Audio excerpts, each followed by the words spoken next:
नमस्कार, नमस्कार, नमस्कार। जय हिंद, जय महाराष्ट्र, जय भवानी, जय शिवाजी। मेरा नाम है राजीव कुमार बजाज यानी आरकेवी और मैं हूं इस वक्त एडवोकेट प्रदीप नंबियार जी के साथ और हम दोनों हैं नेशन नाउ पर। और नेशन नाउ कहां है? आपके साथ। प्रदीप जी, वंदे मातरम। वंदे मातरम। वंदे वंदे मातरम। मातरम। वंदे मातरम। हर हर महादेव। आज शिवरात्रि है। पर प्रदीप जी कहां खो गए? मुझे दिख नहीं रहे हैं। ये प्रदीप जी खो कैसे गए? आ गए, चलिए। वंदे प्रदीप जी, मातरम। आप दिख रहे हैं अभी। क्या बात Yes, है? yes, welcome yes, sir, yes. Welcome welcome. So nice of you, production control room. आपने प्रदीप जी को स्क्रीन पर ला दिया। इसके लिए प्रदीप जी, महाशिवरात्रि की शुभकामनाएं आपको भी, सभी दर्शकों को भी, बिल्कुल सर। सारी दुनिया को। यस। ओम नमः शिवाय। बिल्कुल। हर हर महादेव, हर हर हर हर महादेव। महादेव। और इस वक्त हमारे साथ हैं हमारे पुराने मित्र, the most articulate, the very knowledgeable, the very well balanced, the one man that every political party would like to have as a spokesperson, Mr. Ganesh Khankar. Ganesh Khankar ji, namaskar. नमस्कार, हर हर महादेव। हर हर Mahadev sir, हर हर महादेव। शिवरात्रि की शुभकामनाएं। आज शिवरात्रि के दिन हमारे साथ जुड़ने के लिए आपका बहुत बहुत धन्यवाद sir. Thank you so much. और जैसा मैं अभी प्रदीप जी को बोल रहा था, Ganesh Khankar ji is a spokesperson that any political party would die for. I hope you are not going to leave the BJP.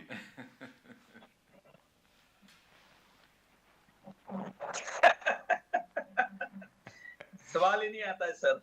Sir आप तो संघी हैं, आप तो जनसंघ से हैं, आप तो आरएसएस से हैं, आप कहाँ जाएंगे? आप अगर जाना भी चाहें तो बीजेपी आपको छोड़ेगी नहीं, सीधी बात है। लेकिन अभी मुझे समझ में नहीं आ रहा कि मैं आपको मुबारकबाद दूं या नहीं दूं। तीर कमान का सिंबल आपके अलायंस पार्टनर एकनाथ शिंदे साहब को मिल गया है और इलेक्शन कमीशन के ऑर्डर से यह साफ प्रतीत होता है कि असली शिवसेना वही है। इस विषय के बारे में आप अपनी कुछ टिप्पणी देना चाहेंगे सर? आपकी जो बुद्धिजीवी टिप्पणी है वो मैं चाहूंगा सर, प्लीज। सर ऐसा है कि 16 विधायकों के बारे में जी सुप्रीम कोर्ट में इस वक्त बहस चल रही है, हियरिंग चल रही है। वो हियरिंग 5 जज के सामने हो या 7 बेंच के सामने हो, इस पर बहस तो चल रही है। लेकिन आपको याद होगा कि कोर्ट ने ये भी कहा कि ये सारा जो विषय है, ये 7 जजेस के बेंच पर जाने की आवश्यकता नहीं है, 5 जजेस बेंच इसको फाइनल कर सकता है। ये जब निर्णय आया तो उसी समय एक बात ध्यान में आ गई थी कि इस मामले में शिवसेना अब बैकफुट पर चली गई है जी। और कल शाम को जब ये न्यूज आई कि फिर चुनाव आयोग ने तीर कमान यह शिंदे गुट को दिया है, तो मुझे लगता है कि जो लड़ाई इस समय चल रही है, और देखिए ये जो मामला इस वक्त सुप्रीम कोर्ट में चल रहा है या जो विषय इस वक्त अभी चल रहा है, ये कोई आसान विषय नहीं है। यहाँ पर जो भी टिप्पणी होगी, जो भी निर्णय होगा, जो भी कमेंट होगी, वह आगे चलकर इतिहास बनने वाली है। वह कानून के दायरों में जब भी बातचीत होगी उसका उदाहरण दिया जाएगा। जी देखिए, शिवसेना के कुछ नेता टिप्पणी कर रहे हैं, यानी संजय राउत जी के बारे में कहूं तो कभी कभी मुझे अब उन पर हंसी आती है और कभी मुझे दया भी आती है। पहले मुझे गुस्सा आता था जी एक व्यक्ति के नाते, और कि भाई ये किस तरह से बात करते हैं। ये कल्चर नहीं है महाराष्ट्र का, इस तरह से बात करना या अपनी बातों को रखना, ये हमारा कल्चर नहीं है जी। लेकिन जब मैं अब उन्हें देखता हूं तो अब मुझे उन पर दया आती है। वो इसलिए दया आती है कि वो सांसद है, और आपको पता होगा कि चिराग पासवान और उनके चाचा के बीच में जब झगड़ा हुआ जी तो उनकी पार्टी की पूरी या चिराग पासवान को छोड़कर चली गई। जी। उस वक्त जो जजमेंट आया था, उस बात को शायद संजय राउत जी बार बार भूल रहे हैं। जी इसलिए मैंने कहा कि मुझे अब उन पर दया आती है, वे जिस तरह की भाषा का प्रयोग करते हैं। और राजीव जी, अंत में आपसे इतना ही कहूंगा, देखिए ये भारतीय जनता पार्टी है। भारतीय जनता पार्टी एक अपने सिद्धांतों पर काम करती है और प्रभु रामचंद्र का भव्य मंदिर अगले साल बनने जा रहा है। जी तो प्रभु रामचंद्र हमारे साथ है और जी। प्रभु रामचंद्र ने जिस धनुष बाण को लेकर लड़ाई की वो तो आपके सामने है। अब जब भारतीय जनता पार्टी के साथ जो आएगा धनुष बाण उसी को मिलेगा, तो ये शिंदे को भी मिल गया, ये मान लीजिए। मगर गणेश नायक जी, सॉरी आप बोल रहे थे, बोलिए संजय राउत जी ने आगे जाके ये भी बोला है, बोला why is the BJP happy, BJP खुशी क्यों मना रही है, एक नाथ शिंदे को मिला है धनुष बाण, BJP why is the BJP happy. और ये भी आगे जाके कहा कि इनके पीछे एक बहुत बड़ा मास्टरमाइंड है, चोरी किए चोर लोग है चोर, और चोर का भी एक मास्टरमाइंड है, उसको जनता ढूंढ ढूंढ के धुलाई करेगा। मींस एक स्लैंग लैंग्वेज में जिस प्रकार से बात किया, एकदम चालू लैंग्वेज में बात की है कि चोर है, चोर को लोग ढूंढ ढूंढ के निकालेंगे और मारेंगे और पीटेंगे। तो as you said, he is the most violent critic of the BJP आज के तारीख में। गणेश जी, नम्यार जी, मैंने आपसे थोड़ी देर पहले ही कहा कि अब मुझे संजय राउत जी पर दया आती है। वे कहते हैं कि लोग मारेंगे पीटेंगे ढूंढेंगे, तो आपके चैनल के माध्यम से मैं संजय राउत जी को यह आह्वान देता हूं, संजय जी मी मराठी आहे, पक्का 96 पोळी मराठा आहे, या तुमच्यात हिम्मत आहे तर माझ्या दरवाजात या परत गेले तर नावाचा खणकर नाही मी। ये क्या भाषा है साहब? हम जनतंत्र में काम कर रहे हैं ना साहब, हम जनतंत्र में काम कर रहे हैं। अब ये बार ये तो सर ये अमोद पालेकर के चिच्चोर की कहानी हो गई सर। अब संजय राउत ना यहाँ के हैं ना वहां के हैं। कभी कभी मैं आपसे कहूं सर, संजय राउत जी को विशेष रूप से जो पत्रकारों की जो एक क्या कह सकते हैं कि जो व्यवस्था है, उन व्यवस्था में आद्य पत्रकार के रूप में भगवान नारायण जी को माना जाता है कि नारायण जी ये आद्य पत्रकार थे जी। देवताओं की बातें एक दूसरे को बताना, फिर यहाँ की बातें वहां देना, ये आद्य पत्रकार के रूप में नारायण जी को जाना जाता है जी। अब एक कोई पत्रकार यानी संजय राउत जी पत्रकार थे, वहां से वो नेता बने। अब आप सोचिए, पत्रकार थे पक्का? हाँ मतलब पत्रकार अभी भी है वो अभी भी है, मैं ना नहीं कह रहा हूं सर। माफी, पत्रकार थे, मतलब मुझे जरा थोड़ा अजीब लग रहा है। खैर चलिए, बोलिए कोई बात नहीं। नहीं ठीक है, मैं अब पत्रकार है ऐसा ही मैं हैं की बात नहीं कर रहा, मैं थे और हैं की बात नहीं कर रहा, मेरी समझ में कभी नहीं थे। छोड़िए, क्या बात कर रहे हैं। लेकिन वे एक साथ जी। 3 पार्टियों की भूमिका रखते हैं, इसका मुझे कभी कभी हैरानी होती है। वे शिवसेना की बात रखते हैं, वे राष्ट्रवादी के भी बारे में बात रखते हैं, और आजकल जब से वो राहुल गांधी जी से मिलकर आए, वो कांग्रेस के बारे में भी बात रखना उन्होंने शुरू कर दिया है जी। तो इसलिए संजय राउत जी के बारे में और कुछ ज्यादा कहने की आवश्यकता नहीं है, वो कुछ भी कह सकते हैं। लेकिन गणेश नायक जी, सॉरी गणेश खानकर जी, सॉरी मैं गणेश नायक बोल रहा हूँ, माफ कीजिएगा, माफी जी। गणेश खानकर जी, मुझे जरा अजीब लग रहा है, मैं चाहूंगा इस पर आप जरा अपना ध्यान आकर्षित करें। थोड़ी सी अजीब बात है, बिना ठाकरे के शिवसेना, जरा अजीब लगता है थोड़ा सा। गणेश खानकर जी बोलिए। मैं आपको बात बताऊं राजीव जी, देखिए थोड़ा सा हम पीछे जाए जी, तो राजनीति के कार्यकर्ता के रूप में जी, देखिए मैंने बहुत दौर देखा है। जब मैं बहुत छोटा था और 1950 सर अभी भी छोटे हैं आप, अभी भी बहुत छोटे हैं आप, क्या बात कर रहे हैं जी।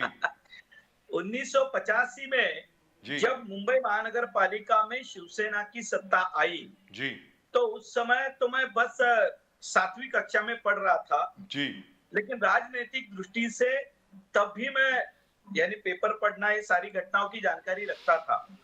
देखिए उस समय जब शिवसेना सत्ता पर आई और लोगों ने, यानी आप सोचिए 1984 में इंदिरा गांधी जी की हत्या हुई जी, लोकसभा के चुनाव हुए और पूरी तरह से कांग्रेस 418 सीट जीतकर लोकसभा में आई। उसके बाद में विधानसभा के चुनाव हुए, उसमें भी महाराष्ट्र में शरद पवार पुलोद के नाते लड़ रहे थे, यानी भारतीय जनता पार्टी, शेकाप, समाजवादी, ये सारे लोग एक साथ थे। उसके बावजूद उस समय महाराष्ट्र में कांग्रेस सत्ता में आई जी, और उसके तुरंत बाद जब महानगर पालिका के चुनाव हुए तो उन चुनावों में शिवसेना जीत गई। जी उस समय मराठी माणूस का विषय चला और बाळासाहेब ठाकरे जी के प्रति लोगों के मन में एक विश्वास हुआ और वो जब चुनाव जीते, और मुझे याद है कि डॉक्टर रमेश प्रभु जी के चुनाव में शिवसेना ने हिंदुत्व का मुद्दा उठाया। जी अब वहां से लेके अभी तक के जो हम बाला साहब ठाकरे देखते, देखिए मैं बाला साहब ठाकरे जी के भाषण को मैंने शिवाजी पार्क के जिमखाना के उस दीवार पर बैठकर सुना हुआ है।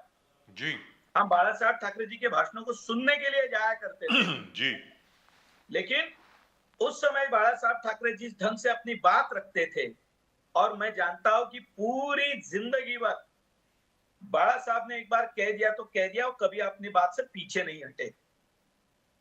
अब मैं आपको ये इसलिए बता रहा हूं कि जब 1995, 99 और 2004 के बाद में शिवसेना के नेताओं का टूटना प्रारंभ हुआ। जी देखो 1992 में जब छगन भुजबल टूटे तो 1985 में पहले महापौर वही बने थे, करेक्ट लेकिन जब 1992 में टूटे तो पहला चुनाव आया, भुजबल भी हार गए। लेकिन मैं आपको 2000 ये घटना इसलिए बता रहा हूं कि इन घटनाओं में बाला साहब ठाकरे जी का नेतृत्व, और उसकी तुलना में 2004 में जब फिर से राष्ट्रवादी और कांग्रेस की सत्ता आई, तो याद कीजिए अक्टूबर में चुनाव हुए और मार्च महीने में शिवसेना के अधिवेशन में रंग शारदा में नारायण राणे जी ने नाराज होकर कुछ बात कही और जून के समय वे कांग्रेस में चले गए, शिवसेना जी। उन्होंने छोड़ दी। करेक्ट ये 2005 की बात कर रहा हूं। जी 2006 में फिर राज ठाकरे जी उस पार्टी से शिवसेना छोड़कर वह बाहर निकले। देखिए ये दो घटनाएं थी जब प्रमुख नेताओं ने शिवसेना छोड़ी। ये तीसरी घटना थी पहले 92 में छगन भुजबल, जब बाला साहब ठाकरे अपने पूरी क्षमता के साथ पार्टी चला रहे थे, और 2004, 5 और 6 में जब बाला साहब ठाकरे अपनी शारीरिक मर्यादाओं के कारण घर से बाहर नहीं निकल रहे थे। अब ये मैं आपको इसलिए इन घटनाओं का जिक्र और ये लिंक मैं इसलिए जोड़ रहा हूं कि उस समय जो सारे शिवसेना के नेता थे, कार्यकर्ता थे, उन्होंने पार्टी को चलाया। जी बहुत शिवसेना उद्धव ठाकरे जी के कारण महाराष्ट्र में फैली ऐसी कोई वास्तविकता नहीं है, लेकिन आज जब 2019 में उन्होंने अपने विचारों के साथ कॉम्प्रोमाइज करके कांग्रेस और राष्ट्रवादी के साथ जाना तय किया, तब इस बात को वो भूल गए कि वह जो बहुमत उनके पास आया था वह युति के कारण आया था। जी इंडिविजुअली वो 2014 में चुनाव लड़े थे, जब उनके पास सीटें कितनी थी, और जब वे युति के साथ लड़े तो उनके पास सीटें कितनी थी। जिस दिन वे अपने मूल विचारधारा को छोड़कर कांग्रेस राष्ट्रवादी के साथ चले गए, उस दिन से उनका ग्राफ गिरना प्रारंभ हुआ। और जब हिंदुत्व के बारे में बार बार बातें आ रही थी, अब उसके बारे में उनके 2.5 साल के सरकार में जो उन्होंने जिस तरह के वक्तव्य दिए, जिस तरह से उन्होंने बर्ताव किया, उनका ग्राफ लोगों में गिरता जा रहा था। देखिए कंगना राणावत की घटना छोटी हो सकती है, जी नवनीत राणा की घटना छोटी हो सकती है, नारायण राणे जी को खाते वक्त सेंट्रल मिनिस्टर को, he was ex chief minister of Maharashtra, Right. उन्हें खाना भी नहीं खाने दिया जा रहा था। अनिल परब जिस तरह से त्याला अटक करा, त्याला उचला, ये बातें मीडिया के सामने कह रहे थे। सर ये ग्राफ गिरना प्रारंभ हुआ था और उसका अंत कल हुआ। मैं आपको घटना और ये सारे उदाहरण इसलिए दे रहा हूं कि अब ये लोगों ने स्वीकार कर लिया था कि उद्धव ठाकरे जी का ग्राफ अब गिरना प्रारंभ हो चुका है, वे अपने हाशिए पे आ चुके हैं। मैं ये मानता हूं राजनीतिक दृष्टि से अब यहां से नई शिवसेना प्रारंभ करना, अपने दम पर संगठन को आगे बढ़ाना। जी देखिए राजीव जी, वे मातोश्री में बैठकर संगठन चला रहे थे, जमीन की लड़ाई ये शिवसैनिक और शिवसेना का नेता लड़ रहा था। अब जब सारी के सारे नेता जो जमीन पर लड़ाई कर रहे थे वे निकल चुके हैं, अब की लड़ाई ये शिवसेना के लिए आसान नहीं है, क्योंकि सत्ता चली गई, आपका विचार चला गया, और संगठन पर जो आपकी पकड़ होती है गणेश वह भी नांगर जी। चली गई। जी, गणेश इसलिए हम नांगर उस जी। बात को गंभीरता से इसलिए लेते हैं कि नई शिवसेना को हमने स्वीकार किया है, नए विचार को भी हमने स्वीकार कर लिया है। गणेश नांगर जी, ये तो रही हिंदुत्व की बात, ये तो रही बाकी बाला साहब ठाकरे के साथ क्या हुआ क्या नहीं हुआ, और किस प्रकार छगन भुजबल साहब ही नहीं, आपने कहा नारायण राणे साहब हो गए, गणेश नायक जी हो गए, बहुत लोग शिवसेना को अलविदा कह के चले गए, यहां तक कि राज ठाकरे जी भी चले गए। यहां मैं आपसे ये जानना चाहता हूं कि अगर मान लीजिए ऐसी घटना कोई 10 साल पहले हुई होती या 15 साल पहले हुई होती, तो शिवसेना के साथ अगर कोई ऐसी घटना घट जाती थी तो हमें यह मालूम था कि अगले दिन महाराष्ट्र बंद होगा, हमें यह मालूम था अगले दिन मुंबई बंद होगा, पूरा कोंकण बंद होगा। तो ये कौन सी वाली सेना है सर, ये जरा बताएं। ये उद्धव जी की जो सेना है ये कौन सी वाली है सर? नहीं, मैंने राजीव जी आपको उदाहरण इसीलिए दिए ना जी कि 2004-5 की 2 घटनाएं मैंने इसलिए बताई कि बाला साहब ठाकरे का अब मातोश्री के बाहर जाना लगभग कम हो गया था। उन संगठन पर उद्धव ठाकरे जी की पकड़ आई थी और मैं ये आपको उदाहरण इसलिए दे रहा था कि उसका 2014 में वे अलग चुनाव लड़े और 2019 में उन्होंने तो अपने विचारों को ही छोड़ दिया। अब लोग आपके साथ आएंगे किसके लिए? जब बाला साहब थे और ऐसी कोई घटना होती थी, तो इसलिए मैंने एक वाक्य कहा, राजीव जी आपके ध्यान में होना चाहिए कि बाला साहब ठाकरे ने एक बार कहा तो बाला साहब की वो लकीर होती थी, बाला साहब कभी पीछे नहीं हटे। श्रद्धेय बाला साहब की वो अपनी ताकत थी, वो एक बार कह देते थे तो कह देते थे। और बाला साहब ठाकरे ने आजीवन कभी सत्ता का मोह नहीं किया। यह सत्ता का मोह जो उद्धव ठाकरे जी ने किया, और मोह होना कुछ गलत बात नहीं है, लेकिन विचारों के साथ उन्होंने कॉम्प्रोमाइज करके जो किया, यह सबसे बड़ी उनकी राजनीतिक भूल थी। So, sir, as far as the BJP is concerned, the BJP would be quite happy that now there is stability in its alliance partner. उनके जो अलायंस पार्टनर हैं, आपके जो अलायंस पार्टनर हैं एक नाथ शिंदे साहब, उनकी पार्टी में अब स्टेबिलिटी आ गई है क्योंकि इलेक्शन कमीशन का निर्णय आ चुका है. Now, I'm not sure if the Supreme Court is even going to entertain this plea with regard to the symbol, because this is usually the area of jurisdiction of the election commission. Symbol के ऊपर ज्यादातर supreme court में लड़ाई नहीं होती है. Supreme court में अलग लड़ाइयां होती हैं. like for example what is happening to Jayalalithaa ji party, Anna DMK, ADMK जो है, उनका सिंबल अभी तक फ्रोजन है. हर एक की यही अपेक्षा थी कि ये तीर कमान भी इसी तरह फ्रीज रहेगा और जो अभी तक सिंबल दिए गए हैं उन्हीं के ऊपर काम चलाया जाएगा.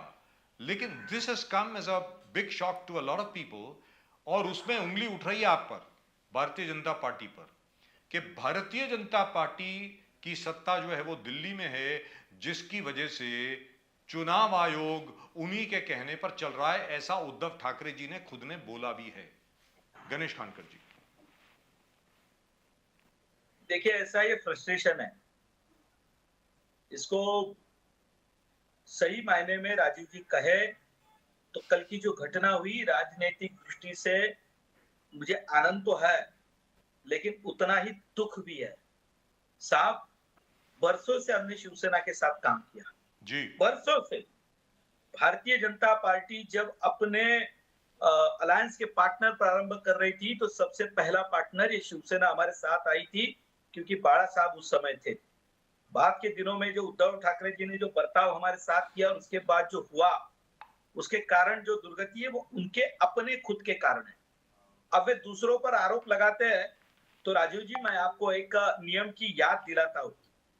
लेजिस्लेटिव काउंसिल में जब सारे विधायक चुने जाते हैं जी, तो जब वो विधायक चुने जाते हैं और उनकी जिस दिन पहली बार बैठक होती है, तो उस दिन पार्टी ने तय किया हुआ व्यक्ति सीधे उठकर ये राजभवन में जाकर राज्यपाल जी से मिलकर शपथ नहीं लेता.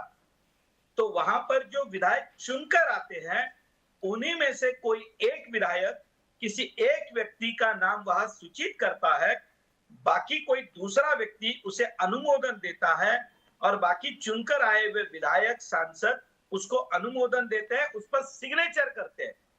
Eight that time he is elected as a leader of that group which is सबसे ज्यादा, यानी वो सबसे ज्यादा जो चुनकर आए, जिनके पास बहुमत है, मेजॉरिटी है, वे चुनकर आते हैं और उनको शपथ दिलाई जाती है. उस व्यक्ति को शपथ नहीं दिलाई जाती जो पार्टी तय करता है. यदि उस पार्टी में वो भी तय होता है तो उसे वहां पर अनुमोदन देकर फिर से चुनकर आना पड़ता है. यानी ये मतलब क्या है राजीव जी, कि आपकी पार्टी कितनी भी बड़ी हो जी, उसे मान्यता तभी मिलेगी जब आपके उस सदन के अंदर दिमाग sir how many heads are there?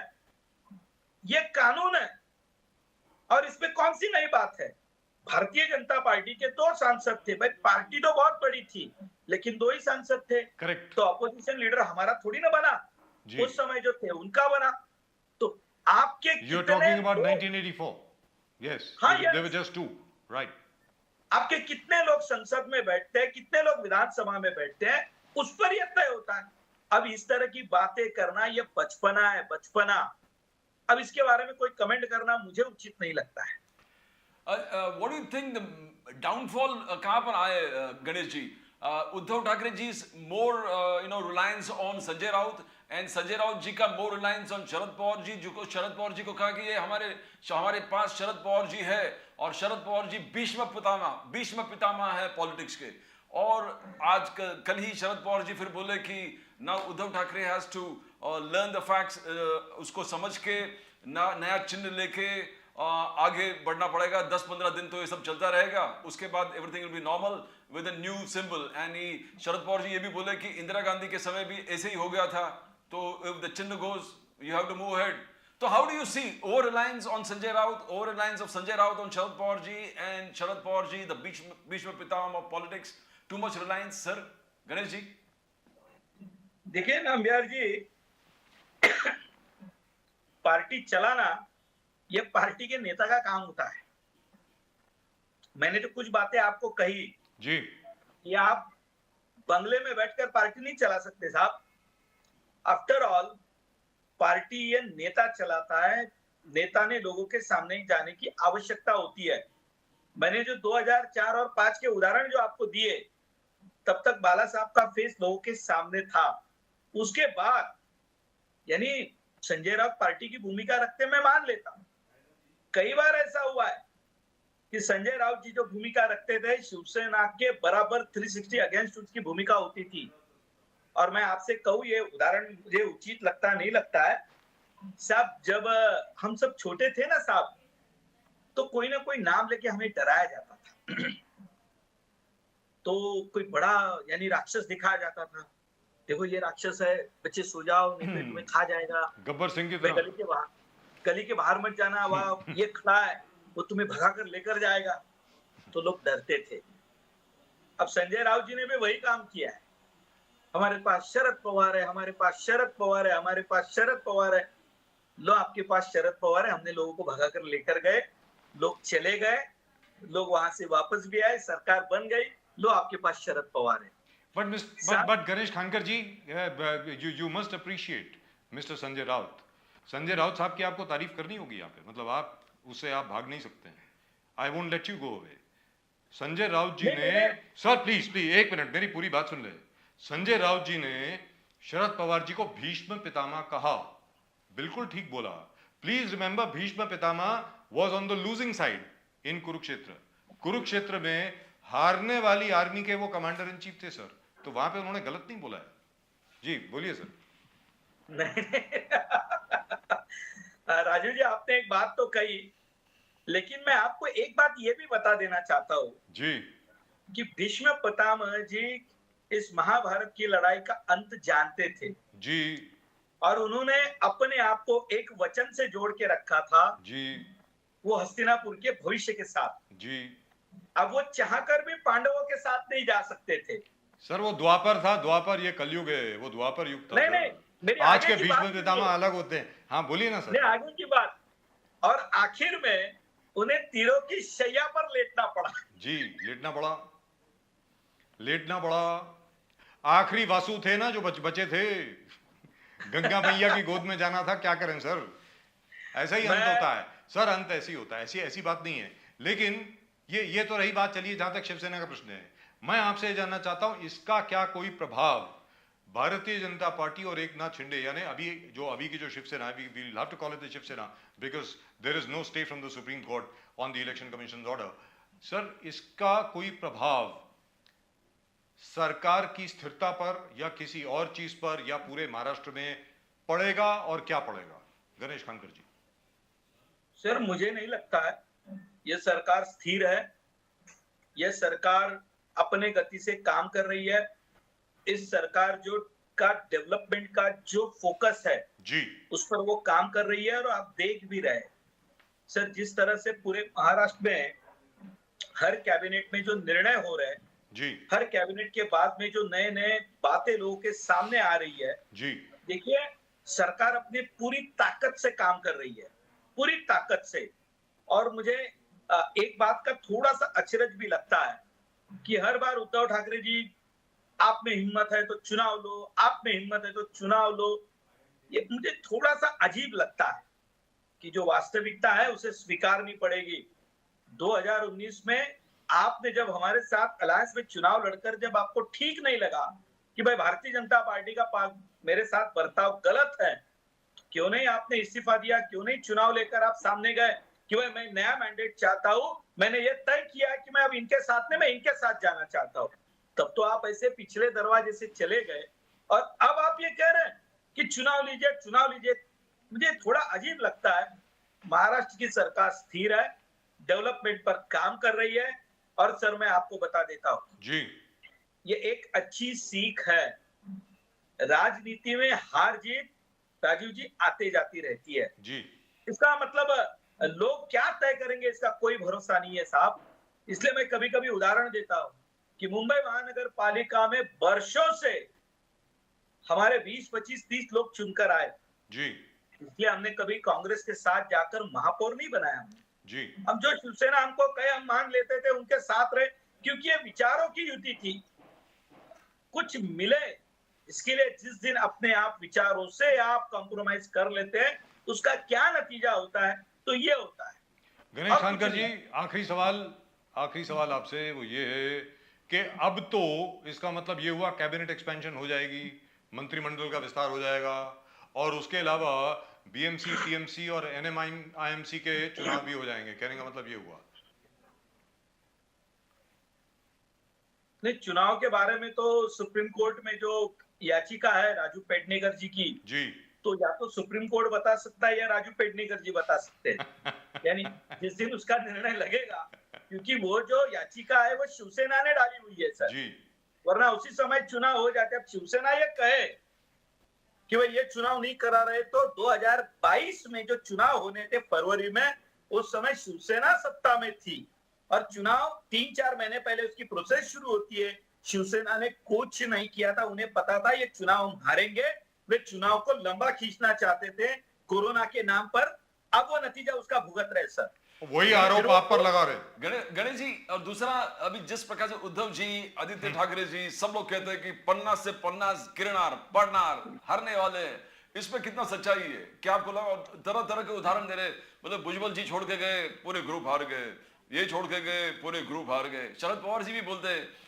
मंच पे थे भुजबल जी तो बोलते भुजबल साहिबाना बेचारा 53 हार ले छोड़ के गए तो 50 के 50 पार्टनर तो ये कितना तक कहां तक सच है व्हाट डू यू सी देखिए ऐसा है कि शिवसेना जिस विचार पर बड़ी हुई थी जिस विचार को लेके आगे चल रही थी उसका मूल आधार स्तंभ बाला साहब थे जब तक बाला साहब थे वे अपनी भूमिका पे अड़िग रहते थे जब तक बाला साहब ने शिवसेना चलाई उन्होंने कभी कॉम्प्रोमाइज नहीं किया इसके कारण जो उनको छोड़कर गए जो शिवसेना में बड़े हुए और उनको छोड़कर चले गए तो वो आगे नहीं जीत पाए सर कॉम्प्रोमाइज तो आपने किया मातोश्री ने किया ना सर ये लोग तो आज हिंदुत्व की विचारधारा को लेकर चल रहे हैं वो क्यों हारेंगे भाई क्यों हारेंगे यदि ऐसा कोई परिणाम होता तो जनता में इस तरह का गुस्सा दिखता जिस तरह से महाराष्ट्र में अब ग्राम पंचायत और सरपंच के चुनाव हुए जो जनता से ठेठ सीधा कनेक्ट करते हैं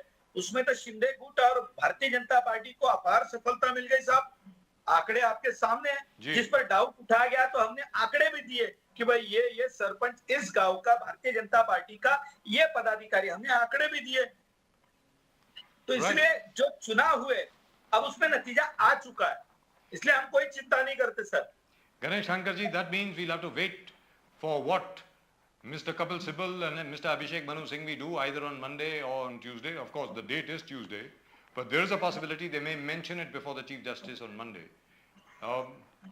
With regard to the Election Commission's decision, let's see what the Supreme Court says.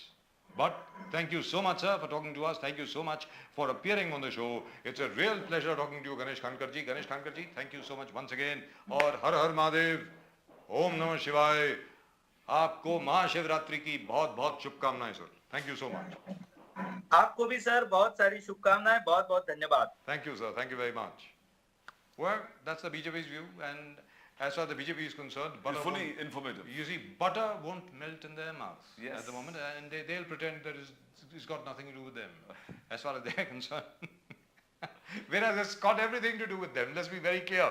जहाँ तक के इस निर्णय का सवाल है, I mean, let's be very clear. It's kind of shocking. I mean, I'm shocked, very surprised. In almost a lightning strike, the Election Commission has said, all right, that's it. Thank you very much. The Thakres have nothing to do with the Shiv Sena. And Uddhav Thackeray ji has been saying that everything was planned well before. ये तो सिर्फ everything is falling in place. Well, As per why the plan. shouldn't it be? I mean, if you can do it, you would. Everything was that's planned. The but that's election a separate commission, issue. the Supreme Court, everything was planned. But And then I really want to see. the timetable was set, and these 40 to 50 people defected. But I want to It's see not what defection. they'll do The Supreme now. Court says that's not a defection. The Supreme Court says that is the real Sena. Yes. And you guys are the defectors. Yes. The Election Commission says. Yes. The Supreme Court decision is still to come. Yes, sir. My apologies. And at the moment with us from the Uddhav Thackeray Sena, which I still consider the original Sena, by the way. I still have to get used to the idea of a Sena without a Thackeray. Right, from the Uddhav Thackeray Sena, after a long, long time, Manisha Kayande ji. Manisha ji, namaskar. नमस्कार नमस्कार. आपको महाशिवरात्रि की बहुत बहुत शुभकामनाएं. आपको भी महाशिवरात्रि की बहुत बहुत शुभकामनाएं. हर हर महादेव. ओम नमः हर हर शिवाय. Mahadev. And lovely to see you again. Look at her. Oh God, she gets younger every day. Each time I see her. Thank you so much. Which is absolutely wonderful. So, ma'am, what now? अब आगे क्या? Are we mentioning this on Monday in the Supreme Court? Are our lawyers going to stand in front of the Chief Justice and are they going to mention this on Monday, or will we wait till Tuesday when the date is there to discuss the other case on merits? Manisha ji. Well, we will represent in the Supreme Court and we will challenge this decision of the Election Commission. Now, everything said and done, like, okay, we have been hearing this since last 4-5 months Yes. from all the Shinde camp and from certain top journalists and certain people who are in the whole administrative system कि वो लोग तो जीतने वाले हैं, जी. सब set हो चुका है, जी. सब तय हो चुका है, आपका सिंबल जाने वाला है, आपका नाम भी वो लेकर जाएंगे. So all this was properly planned, doctored, tailor-made, and well, now I heard Mr. Ganesh Khankar Yes. giving a lot of ideology and lot of dhyan what he was doing. Now let me tell one by one. Ji. First thing is that BJP as a party, what we are seeing, जो BJP Atal Bihari Vajpayee और लाल कृष्ण आडवाणी जी की होती थी, जी. ये भारतीय Janata party नहीं है. जी. वो पार्टी कब की खत्म हो गई. Now BJP has always ridden on the waves और इससे लो उससे लो उससे लो और अपनी ताकत बढ़ा. जी. भारतीय जनता पार्टी चाहे आप केंद्र की देख लो या महाराष्ट्र की देख लो, वहां आधे लोग तो एनसीपी के हैं, शिवसेना के हैं, कांग्रेस के हैं. 40 से ऊपर एमएलएज जो महाराष्ट्र में है भारतीय जनता पार्टी के, वो उनके खुद के नहीं है. वो यहाँ वहां से चुराए हुए हैं या उनको कहीं ना कहीं प्रेशर डालकर लिया है. अब वो खुद भी वो कह चुके हैं, ईडी का प्रेशर था, income tax, they themselves like Pratap Sarnaik हो, हर्षवर्धन पाटिल हो इंदापुर से, they have said they can have a good sleep just because they are in Bharatiya Janata party. They have nothing लेकिन to मनीषा जी, fear. मनीषा जी, ये तो प्रधानमंत्री जी ने खुद कहा है. हाँ. लोकसभा में उनकी रिप्लाई को उन्होंने खुद कहा है कि ईडी ने एक काम तो कर दिया, सारे विपक्ष को एक कर दिया. ये तो उन्होंने खुद कहा. I know. So it's quite clear. Now, ji. okay. Now we have been a victim of the situation. Yes. We have been victim of the. अब ये EC जो इलेक्शन कमीशन के कमिश्नर कौन है? ये तो वित्त सचिव रह चुके हैं मोदी जी. जी के. जी. उनको अचानक से लाया गया. See the timing. I mean, we are understanding everything. we have fallen short in certain places, okay, many places. But अभी जो खड़गर जी कह रहे थे, अब ये ना इनको कोई सत्ता की चाह है। अब भारतीय जनता पार्टी में मैं 30 साल रह चुकी हूँ, जी, okay, you know, we know ma'am, yes, yes. तो जनसंघ क्यों बनाया? पॉलिटिक्स जी, में आने के लिए ना। करेक्ट, जब RSS realise that we need to come into politics, yes, we need to come up front and contest, तभी तो जनसंघ बना ना। जी, जनसंघ, फिर जनसंघ से और ये फिर जनता पार्टी का प्रयोग हुआ, उसके बाद फिर ये बीजेपी बनी है, right? So nobody should show, you know, that we are very pious and, you know, we have come into politics just for, you know, serving the people and yeah, all. Manisha So, ji, just a small question. I have been yeah, told that you don't have much time, that you have to go okay, elsewhere very yeah, quickly. Yeah, all right. So I'll ask you a very simple question, just two questions, yeah, ma'am, which is number one, what are we planning to do? Of course, you're going to go to the Supreme Court, etc., etc. But in case, I am sure you will get justice over there. I have full faith in the Supreme Court, and the Chief Justice, Justice Chandrachud, is a very upright man, and I don't think he will do anything at all which is unfair. Because having known Chief Justice Chandrachud, I don't think even the thought will cross his mind कि ये कुछ अगर कहीं गड़बड़ हुई है तो इसको चलने देना चाहिए. That is number one. Number two, this is my personal experience. As you know, I used to know Balasaheb Thackeray very well. I have seen the Sena grow. I have been with them right from the time when I was the editor of the Daily, way back from 93 up till 99, and then later on in Mumbai, and of course in Sahara. My point is, अगर मान लीजिए ये 10 या 15 साल पहले की घटना होती तो आज महाराष्ट्र बंद होता. मैम, आप मुझे ये बताइए, वो वाली सेना कहाँ गई? मनीषा जी. देखिए, वो वाली सेना तो आधी भारतीय जनता पार्टी चुरा कर लेके गई, और अभी जो सेना है उद्धव जी के साथ, जी, it's not that they cannot be violent, yes, it's not that they will not come on the roads, it can happen again. yes, अब मातोश्री के सामने आज जो हुआ, ये तो एक जी, झांकी थी, जी, but Uddhav ji is a different person. yes, He does not want to imitate Balasaheb Thackeray. yes, Otherwise, he would have taken the shawl, he would have sat on his seat in Matoshri, yes, he would have worn all the Rudrakshas and what all Balasaheb Thackeray used to wear. He doesn't want to imitate him. He is a separate person, he is a different person. And for that matter, even Aditya is a different edition, different version. So, I mean, he knows that he cannot become Balasaheb Thackeray. But he is his son, he follows his legacy, उनकी विचारधारा. अब ये जब महाराष्ट्र में भारतीय Janata party कुछ भी नहीं थी, तब उनको डेप्यूटी सीएम का पद दिया था. They had very few MLAs, many less as compared to the Shiv Sena that time. yes, Even उपमहापौर पद उनको मुंबई महानगर पालिका में दिया था, जब उनके 15-16 ही कॉर्पोरेटर्स थे. जी, So Balasaheb Thackeray was large-hearted. Even Uddhav Thackeray ji is large-hearted. But the way they behaved with Shiv Sena, the way they have been behaving, ji, that Uddhav ji could not digest. Ji, And even now, in whatever happened between 2014 to 19, yes, and Uddhav ji on his own also brought 63 MLAs. Right? Right. Okay, keep all that side. I'm coming to a question that we will fight it out till the end. We will fight it out tooth and nail. And Uddhav ji has been saying this, that he is seeing the situation of 1966, where there was no MLA, there was no corporator, and we formed completely नई तरह से शुरुआत जी, उद्धव जी करने को तैयार है. उन्होंने already उस प्रकार से हमें निर्देश दिए, आदेश दिए, and we are going to follow him. Party नए तरीके से खड़ी करेंगे और जनता के बीच जाएंगे. Manisha Manisha ji, ji, is one it- second, Yes, just one second, Yes, please. yes. Manisha ji, Yeah. you have been in the BJP for a long time. आप BJP में Yes. थी, अब आप सेना में हैं. दोनों पार्टियों में फर्क क्या है, वो जरा बताएं हमारे दर्शकों को, please. BJP is a party which is very manipulative, very smart, and वो एक कॉर्पोरेट की पार्टी की तरह पहले थी, जी, अभी आज भी है. Shiv Sena is a party on the roads. Ji, Even now, people trust the Shiv Sena because यही शिव सैनिक है जो लोगों के काम में आएंगे. जी, अगर इमरजेंसी में अगर आपको किसको बुलाना है तो शिव सैनिक पहला आएगा, भारतीय जनता पार्टी वाला फोन भी नहीं उठाएगा. Pradeep ji, one Manisha final ji, question, please. the BJP, you heard Ganesh ji speak. He said overconfidence on Sharad Pawar ji. Sanjay Raut ji बार बार कहते थे कि शरद पवार जी हमारे भीष्म पितामह है और शरद पवार जी हमारे साथ है, कुछ नहीं होगा.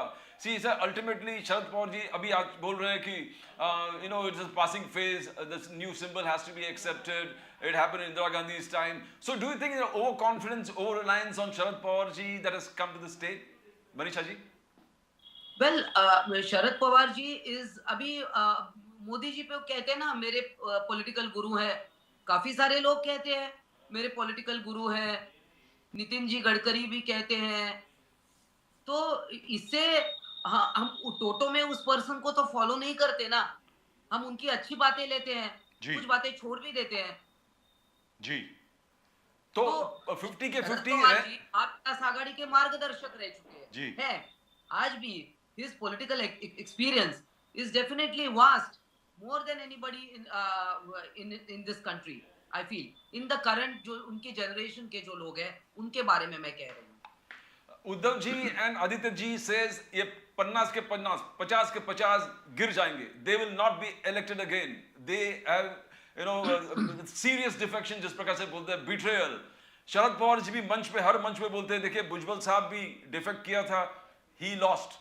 None of the defectors have ever won an election again. So you Yes. still believe that the 50 to 50 are going to lose the next elections?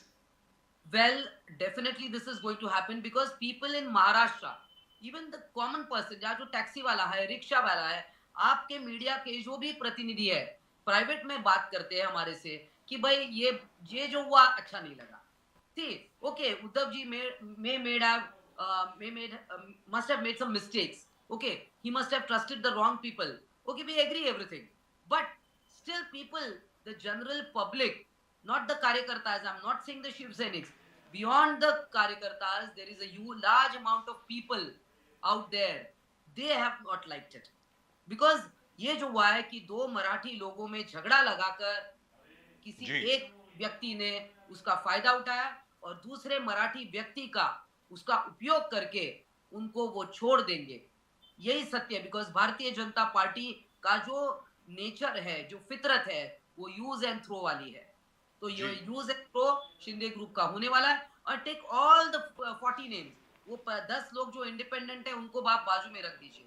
जो 40 पीपल है जो शिवसेना के टिकट पर चुन के आए जी, उनका आप ट्रैक रिकॉर्ड देखिए. ये कौन थे?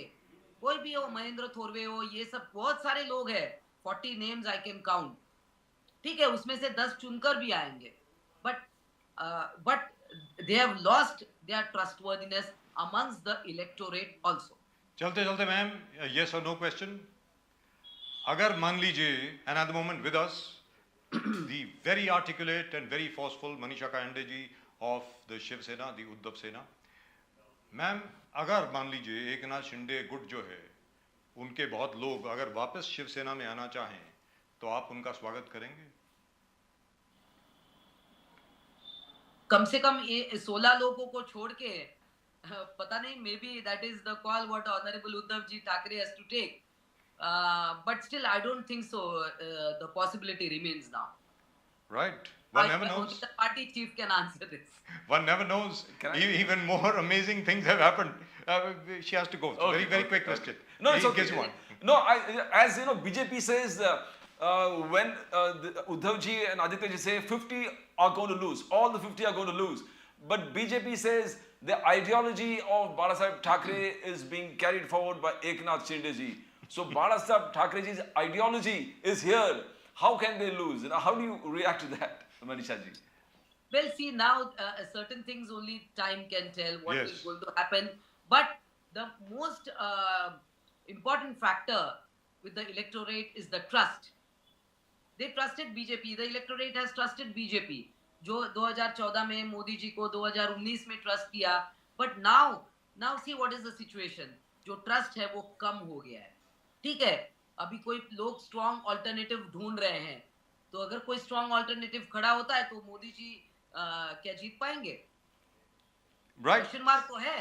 सी ना, अभी जो है ना, जो मोदी फीवर है वो आपको भी मानना पड़ेगा कि कम हो गया है. Manisha ji, thank you so much for joining us. It's been a great pleasure talking to you once again after such a long time. But for me, it's a very shocking development. I am bewildered, baffled, completely and totally befuddled as to what has happened over here. How can there be a Sena, Shiv Sena without a Thackeray? I mean, I I'll find answer. it strange. That's why they are flirting with Raj Thackeray because ji. they want some Thackeray with them. And Right. ये जो बार-बार राज ठाकरे के घर जाने का जो exercise चल रहा है ना, जी. वो कोई बिकॉज उनको भी पता है महाराष्ट्र की जनता जो है they are used to the word Thackeray. जैसा एक गांधी है, नेहरू है, वहाँ महाराष्ट्र में ठाकरे है. तो ये किसी एक तो ठाकरे को पकड़ के रखे. Thank you so much, ma'am. Har Har Mahadev, Om Namah Shivaya. नमः शिवाय. Happy Shivratri to you. Thank you so much Yes, for thank- joining us. Thank you very much. Great pleasure. Right? Manisha Kayande, very, very clear. Very articulate too. And very Fantastic. articulate, very clear, very forceful. Yes. And very candid. She says, बिल्कुल. हो सकता है उसमें से 10-15 जीत भी जाएं. Yes, 15 yes. नहीं बोला, actually 10 ही बोला. लेकिन, but I tell you what, this might even work the other way. There is every possibility if the Shiv Sena, the Uddhav Sena plays its cards right. अगर आज उद्धव ठाकरे जी उसी तरह मेहनत करना शुरू कर दें जैसे पहले बाला साहब ठाकरे ने करी थी, उन्होंने 1966 की बात करी, अगर उसी तरीके से एक बार फिर महाराष्ट्र में काम करना शुरू कर दें तो I will not be surprised कि उद्धव सेना एक बार फिर वैसे ही उमड़ करके आए जैसे बाला साहब ठाकरे की सेना थी. There is every possibility, it might happen, it might become very strong again. But the only thing is that he will have to strengthen the grassroots. He will have to strengthen all his Shakha Pramukhs. He will have to see to it that all the Shakhas that are there with the Shiv Sena remain with the Shiv Sena, that they don't go to the other side. So how do you see? Do you see the BMC elections coming immediately now? I don't Because think he finds that Uddhav Thackeray is unsettled right now. I don't think so. Symbol नहीं है, party नहीं है. He has Well, to make that- everything again. तब तक BMC चुनाव declare कर दो. And people will. तो In तीर fact, कमान- तो तीर Uddhav कमान पे- Thackeray himself is slightly unsettled, and things will work out for the BJP. and मतलब Eknath तीर Shinde. कमान पे वैसे ही वोट पड़ जाएंगे, तीर कमान पे वोट Yes, पड़ जाएंगे, yes, कहने का yes, मतलब ये yes, होगा. yes. लेकिन वो तीर कमान एकनाथ शिंदे जी के पास रहेगा या नहीं रहेगा, मंडे या ट्यूसडे को मालूम पड़ेगा साहब. क्योंकि सोमवार, Monday, I expect the lawyers of Mister Uddhav Thackeray to mention this matter in the most fervent manner possible, in the most urgent manner possible in front of the Chief Justice. And in all likelihood, the Chief Justice will probably say, "Bhai, I am seeing you on Tuesday anyway, na?" So there'll be a lot of pleas. One is for a larger bench, Yes. that you want a 7-judge bench. That will One- not be there. That will not be there because that has already been denied. Okay. They have said that very clearly that the 7-judge bench, we will decide upon whether or not to send this matter to a 7-judge constitutional bench after we have heard arguments on merits. एक बार वो merits के ऊपर argument हो जाए, वो 16 MLAs को लेकर के, उसके बाद ये तय होगा कि ये 7-judge bench के पास जाएगा या नहीं जाएगा. That is number one. Number two, as far as the election commission itself is concerned, election commission का जो order है, वो स्थगित होता है या नहीं होता है, that's what I am waiting for. I mean, because this is unheard of, very frankly speaking, what has happened right now. Oh, all right, not unheard of, but unexpected. Right now with us, our very dear friend from the Congress Party, Mr. Bharat Singh. Bharat Singh ji, namaskar. नमस्कार.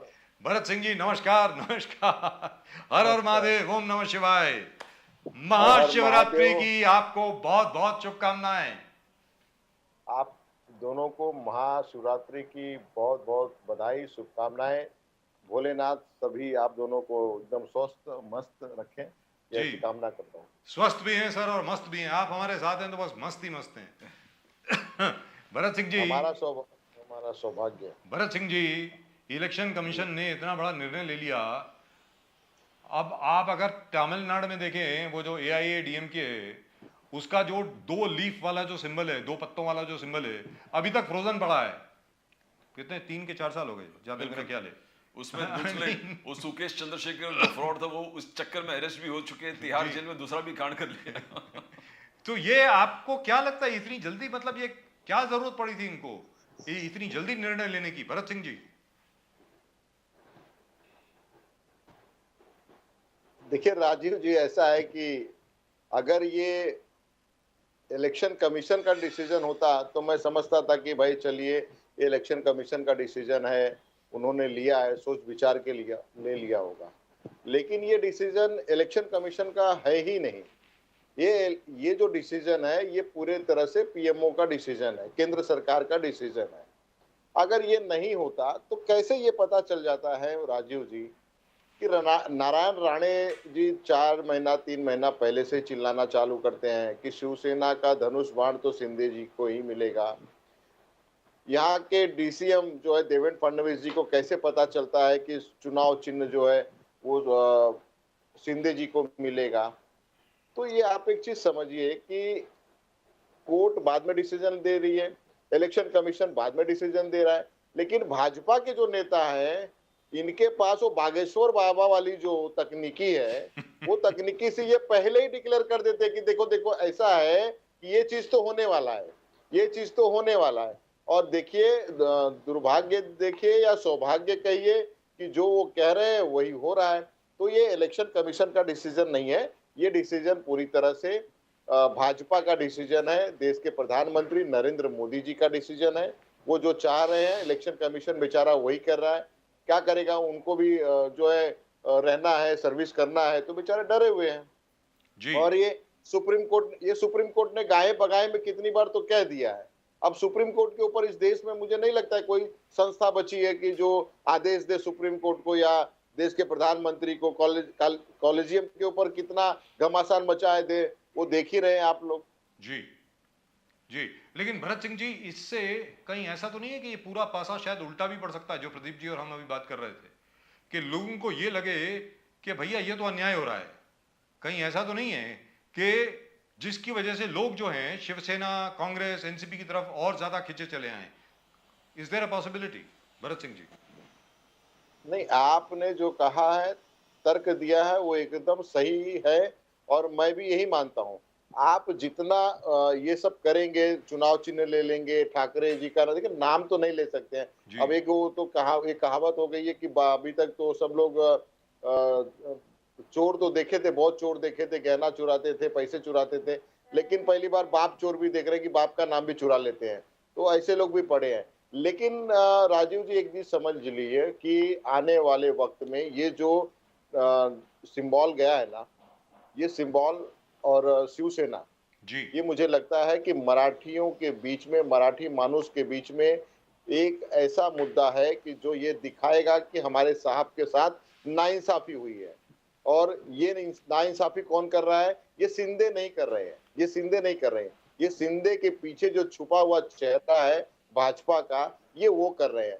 तो ये कहीं ना कहीं मुझे लगता है शिंदे को तो नुकसान तो जो होगा वो होगा, लेकिन भाजपा अपने पैर पे कुल्हाड़ी मार रही है।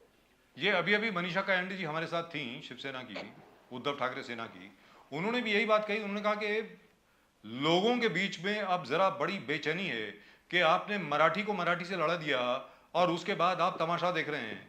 मतलब ये जरा ठीक लगता नहीं है कि वो शिवसेना के बीच में और बिना ठाकरे की सेना जरा हजम नहीं होती है, जैसे बिना गांधी की कांग्रेस कभी हजम नहीं हो सकती। भरत सिंह जी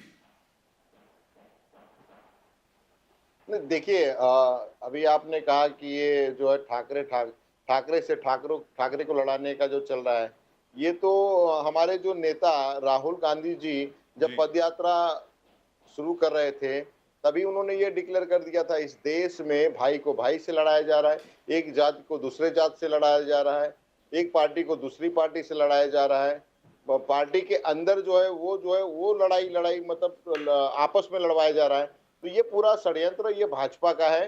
कहते हैं ना कि अंग्रेज तो चले गए लेकिन औलाद छोड़ गए, तो जी। मुझे लगता है कि इसी तरह से जो है इनको छोड़ दिए, उनको सीख दे दिए। क्योंकि उस समय आपको पता ही होगा कि आरएसएस जो है वो क्या कर रही थी, भाजपा की जो बी टीम है जो निकली हुई जो है ना आरएसएस से निकली हुई है, तो आरएसएस तो उस समय तो गुलामी कर रही थी अंग्रेजों की, तो उनसे सीख तो कुछ लिए है ना ये लोग। वो सीख ही ये लिए है कि डिवाइड एंड रूल, इन लोगों को आपस में फूट डालो और राज करो। भरत जी बात यह है कि बीजेपी का कहना है कि the Shiv Sena overconfidence on Sharad Pawar. Sanjay Raut ji बार बार बोलते थे कि हमारे पास शरद पवार जी है, हमारे पास शरद पवार जी, और शरद पवार जी पॉलिटिक्स के भीष्म पितामह जी है।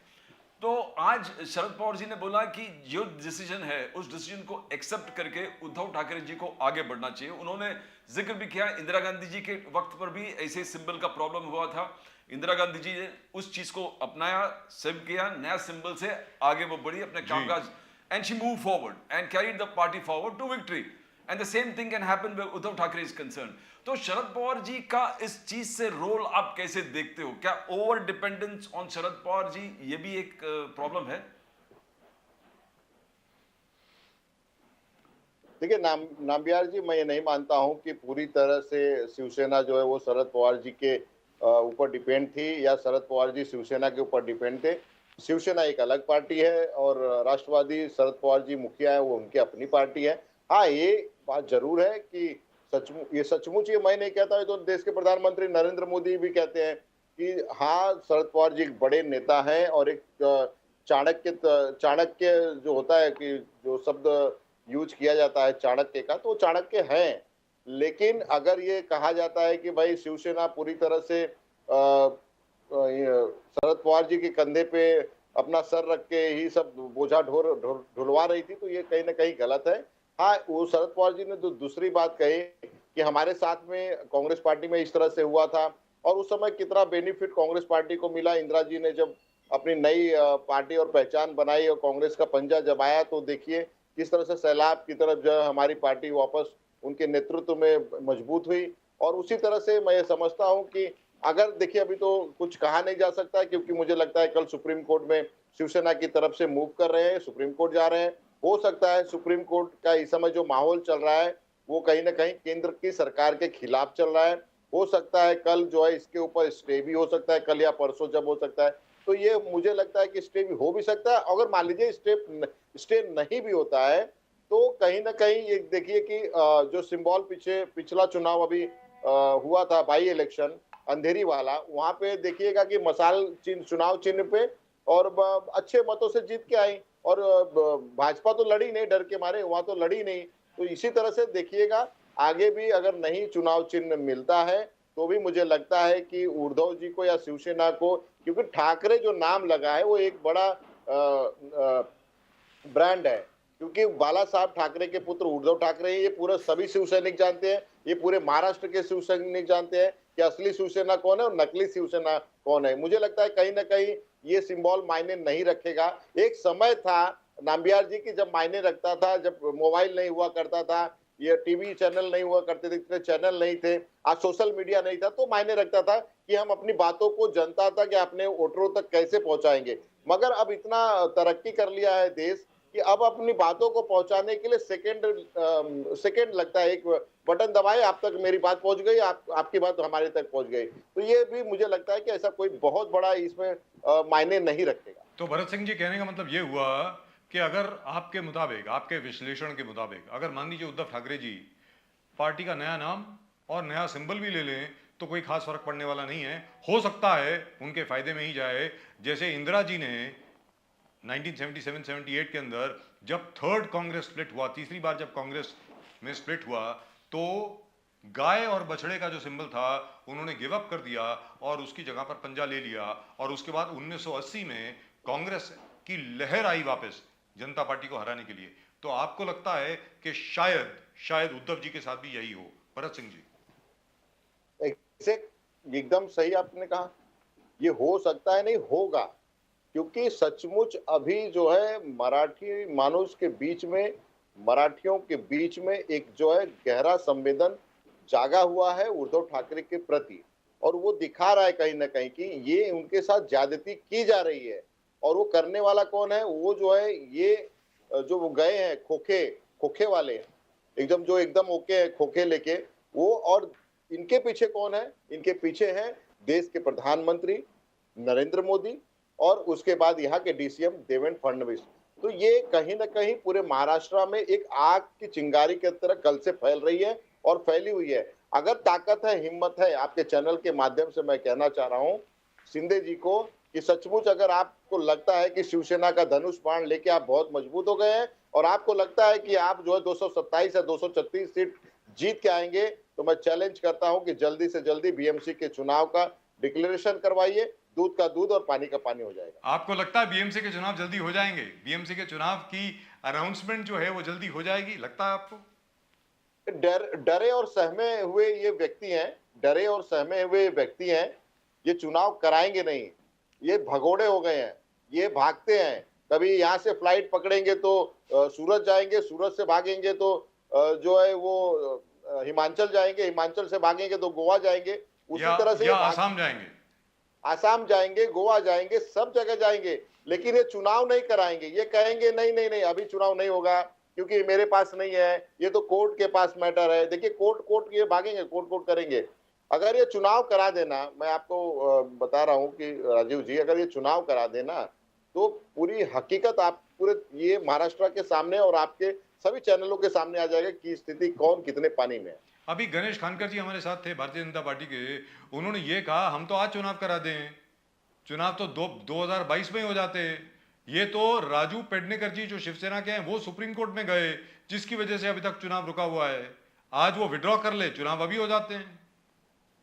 सुप्रीम कोर्ट गए हैं, वो ओबीसी के मुद्दे पे गए जी। हैं। ओबीसी का मुद्दा भी तो क्लियर कर दिया। अरे भाई आप लोग डरे हुए हैं। आप अपने एक राज्य में अगर आप देखिए मध्य प्रदेश में, जी। आप जो है वो ओबीसी को क्लियर कर देते हैं कि भाई ओबीसी जो है करवाइए और चुनाव जितनी भी है 27% का कोटा देके वहां पे क्लियर करते हैं। तो आप महाराष्ट्र में क्यों नहीं क्लियर करवाते हैं? क्लियर करवा लीजिए ना। महाराष्ट्र में भी आ गया था ना ओबीसी का 27% का, तो उसको लेके और डिसीजन दे दिए। और मुझे लगता है सुप्रीम कोर्ट ने ऑलरेडी 2-3 बार तो कह चुके हैं कि भाई चुनाव करवा दीजिए, जी। जल्दी से जल्दी इस पे फैसला लीजिए। लेकिन चुनाव आयोग नहीं करवा रहा है ना। चुनाव आयोग तो कठपुतली बना हुआ है केंद्र के हाथों से।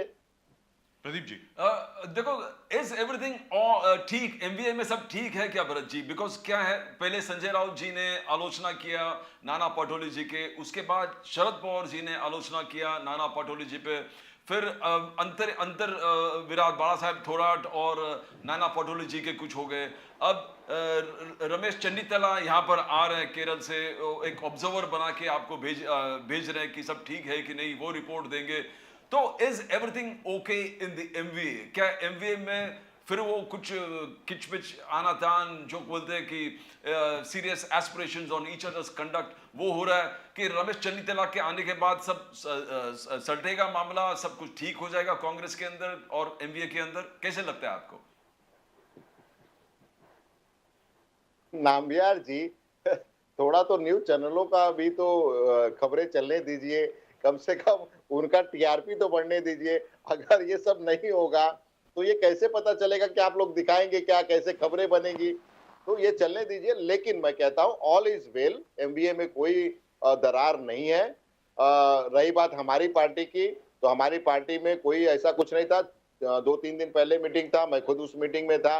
तो बाला साहब थोराट जी भी आए थे और नाना भाऊ पटोले भी थे और सारे नेता, बड़े नेता जितने थे, हम लोग सभी साथ में थे। और बहुत ही हम लोग हंसते हुए, जो हंसते खेलते कहते हैं ना, कि एक दूसरे से बात किए और सारे सिके हुए गिले, कुछ था ही नहीं। ये तो मीडिया के द्वारा फैलाया गया, भाजपा द्वारा एक षड्यंत्र को जिस तरह से हवा दी जाती है ना, उसको कहलवा के फैलाया जाता है। कुछ मीडिया ऐसी है इस देश में, इस समय जिसको गोदी मीडिया का नाम दिया गया है, तो उनको एक मसाला जो है भाजपा देती है कि आप इस तरह से बोलेंगे तो आपकी टीआरपी बढ़ेगी, आपका चैनल भी चलेगा, तो आप इस तरह से करिए। कुछ लोग ये सोच के करते हैं कि आप इस तरह से नहीं करेंगे तो आपका जो है ऑफ एयर कर दिया जाएगा, आपका जो है चैनल। तो कुछ लोग इस तरह से डर के करते हैं और कुछ लोग मजे के लिए करते हैं। लेकिन मैं उनसे ये कहना चाहता हूं, आप लोग टेंशन मत लीजिए, हम लोग आपकी टीआरपी को इसी तरह से चलाते रहेंगे और हम मजे में एकदम हैं। और आगे देखिएगा एमबीए साथ में, चाहे वो शिवसेना, चाहे वो राष्ट्रवादी और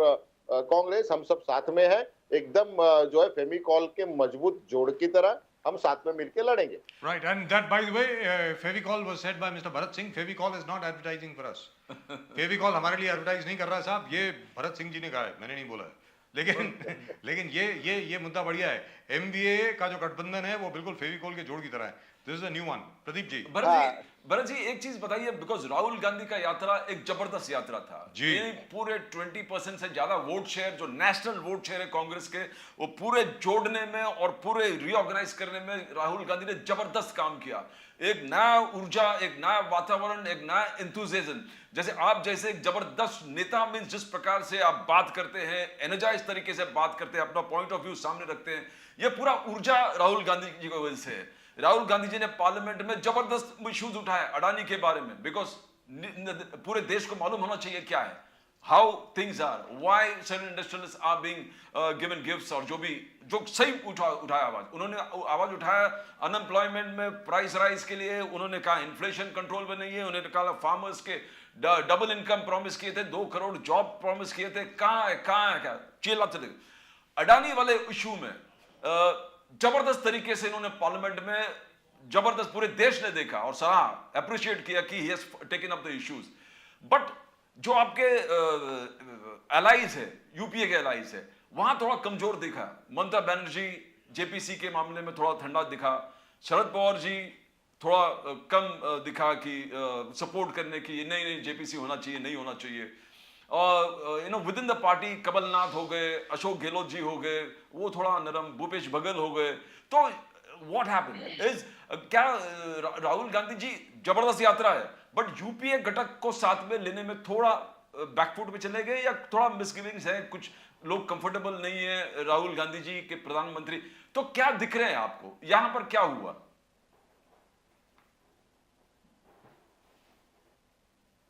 देखिए, नरम दल के जिस तरह से आप बता रहे हैं कि कुछ लोगों ने आवाजें नहीं उठाई, तो एकदम आप निश्चिंत रहिए, ये नरम दल नहीं है, ये गरम दल है। हम पूरे गरम दल के जैसे, विपक्ष इस समय गरम दल है, और जो है नरम दल अगर कोई है तो वो भाजपा है। और उसका कारण जो है आज ही जो है, कल जो है सुप्रीम कोर्ट ने ये कहा है, ये देखिएगा, सुप्रीम कोर्ट ने कल बहुत बड़ी लताड़ लगाई है सरकार को, और सरकार को ये कहा कि आप जो है ना, बंद लिफाफे में जो देने का खेल खेलते हैं ना, ये बंद कर दीजिए। अब बंद लिफाफे का खेल अब नहीं चलेगा। जो नाम सुझाया है आपने, ये हम नहीं दे सकते हैं। हम वो नाम देंगे जो खुले तौर पे सभी को एक्सेप्टेड हो। कल ये कोई न कहे कि जो है सुप्रीम कोर्ट भी जो है केंद्र सरकार के हाथों में खेल रही है, क्योंकि अब भरोसा जो होता है ना, वो सुप्रीम कोर्ट के ऊपर देश के हर नागरिक को, जनता को भरोसा होती है। इसी वजह से कल जो है सुप्रीम कोर्ट के मुख्य न्यायाधीश चंद्रचूड़ सिंह जी ने ये कहा कि जो भी नाम आएगा वो नाम हम सुझाएंगे, आप नहीं सुझाएंगे। और यही कारण है कि इस समय भाजपा घबराई हुई है, और ये राहुल गांधी जी की बहुत बड़ी जीत है, ये विपक्ष के नेताओं की बहुत बड़ी जीत है। जेपीसी की हम तो मांग कर ही रहे हैं, अगर ये जेपीसी बैठा देना तो दूध का दूध और पानी का पानी हो जाएगा। लेकिन फिर भी अभी जो कल सुप्रीम कोर्ट ने ये एक फटकार लगाई है केंद्र को कि भाई जो नाम देना है, डिसाइड करना है, वो हम करेंगे कि कितने नाम होंगे और कौन कौन होंगे। तो ये समझिए भाजपा का लगभग धीरे धीरे खेल जो होता है ना, खत्म हो रहा है।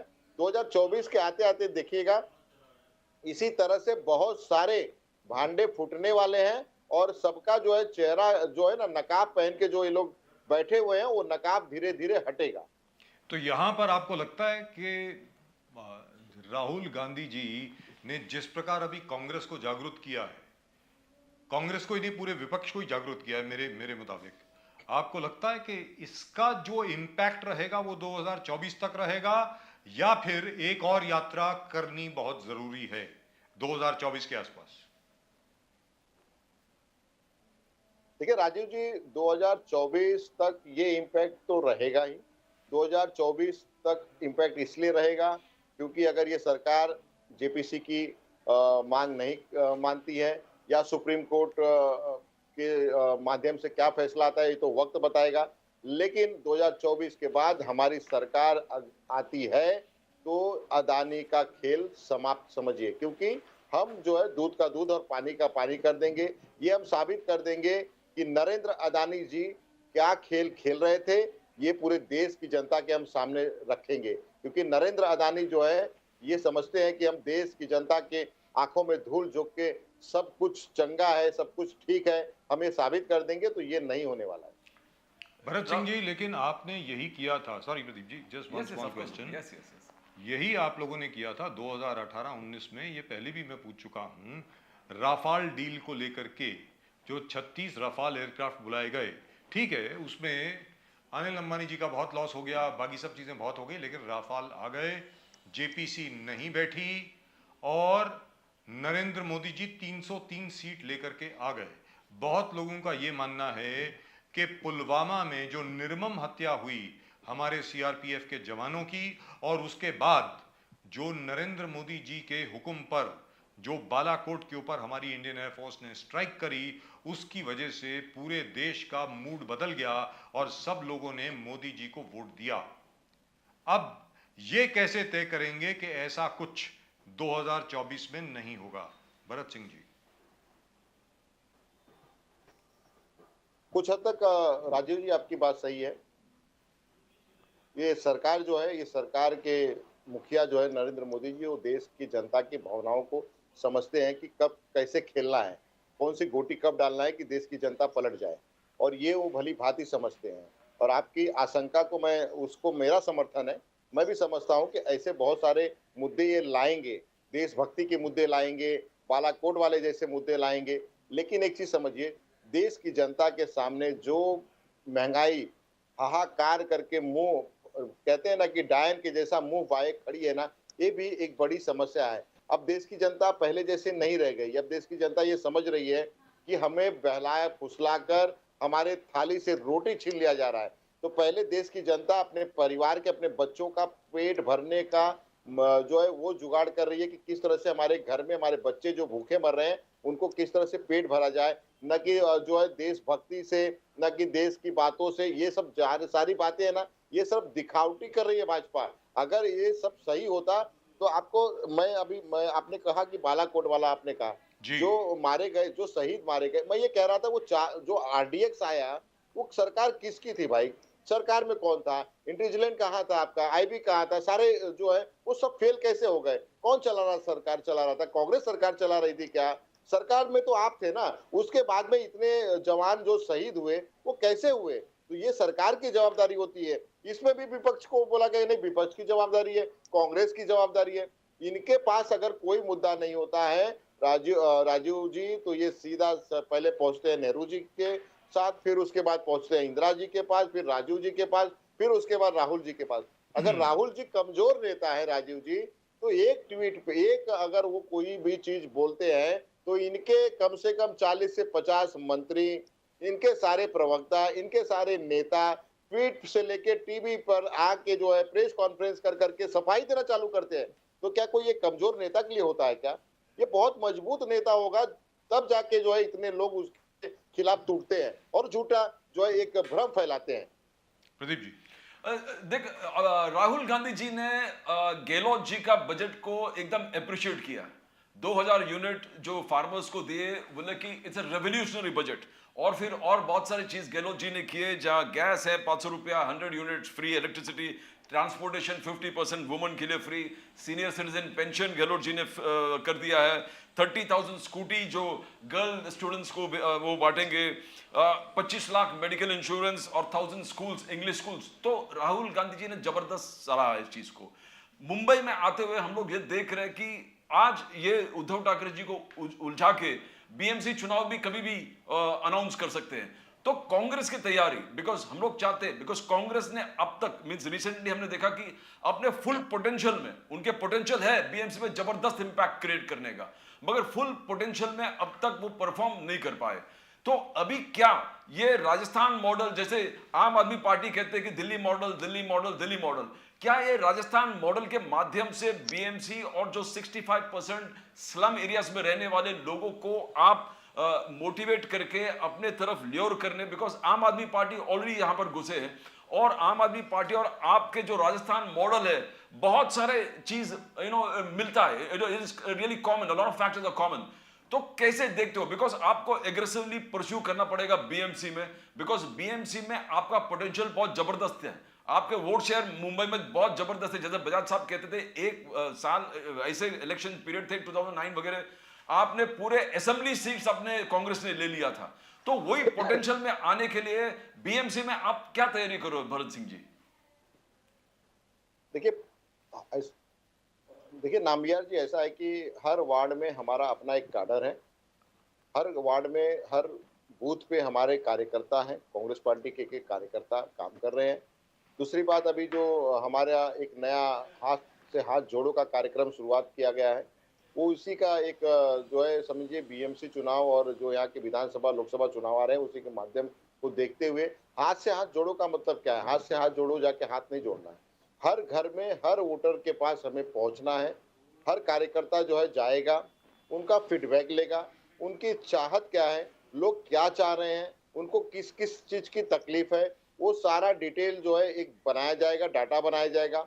उसके बाद में हमारा जो है मैनिफेस्टो तैयार होगा कि जनता को क्या चाहिए, मुंबई की स्लम को क्या चाहिए, बिल्डिंग में रहने वालों को क्या चाहिए, ये सारा चीज हम लोग तैयार कर रहे हैं। और बड़ी मतलब ऐसा नहीं है कि भाई जगताप जी हमारे मुंबई अध्यक्ष है, उनके नेतृत्व में नाना पटोले जी हमारे महाराष्ट्र अध्यक्ष है, उनके सहयोग से हम सभी लोग, सभी कार्यकर्ता हर बूथ पे, हर घर घर जाके और पूरी तरह से हमारा सिर्फ एक ही मकसद है कि जनता की डिमांड क्या है, जनता की मांग क्या है, जनता त्रस्त किससे है, उसी उनका सभी बातें हमें सुनना है और उसके बाद हमें उसका खाका तैयार करके और फिर उसके बाद हम चुनाव में जाएंगे उनके वादे की मतलब जनता के डिमांड पे। और ये बीएमसी का चुनाव होगा, ये चुनाव जो है चेहरे पे नहीं होगा, ये चुनाव महंगाई पे होगा, ये चुनाव बेरोजगारी पे होगा, ये चुनाव भ्रष्टाचार पे होगा, जो इस समय देश का सबसे बड़ा भ्रष्टाचार अदानी के माध्यम से और नरेंद्र मोदी, जैसे मैंने कहा कि नरेंद्र अदानी के माध्यम से ये हुआ है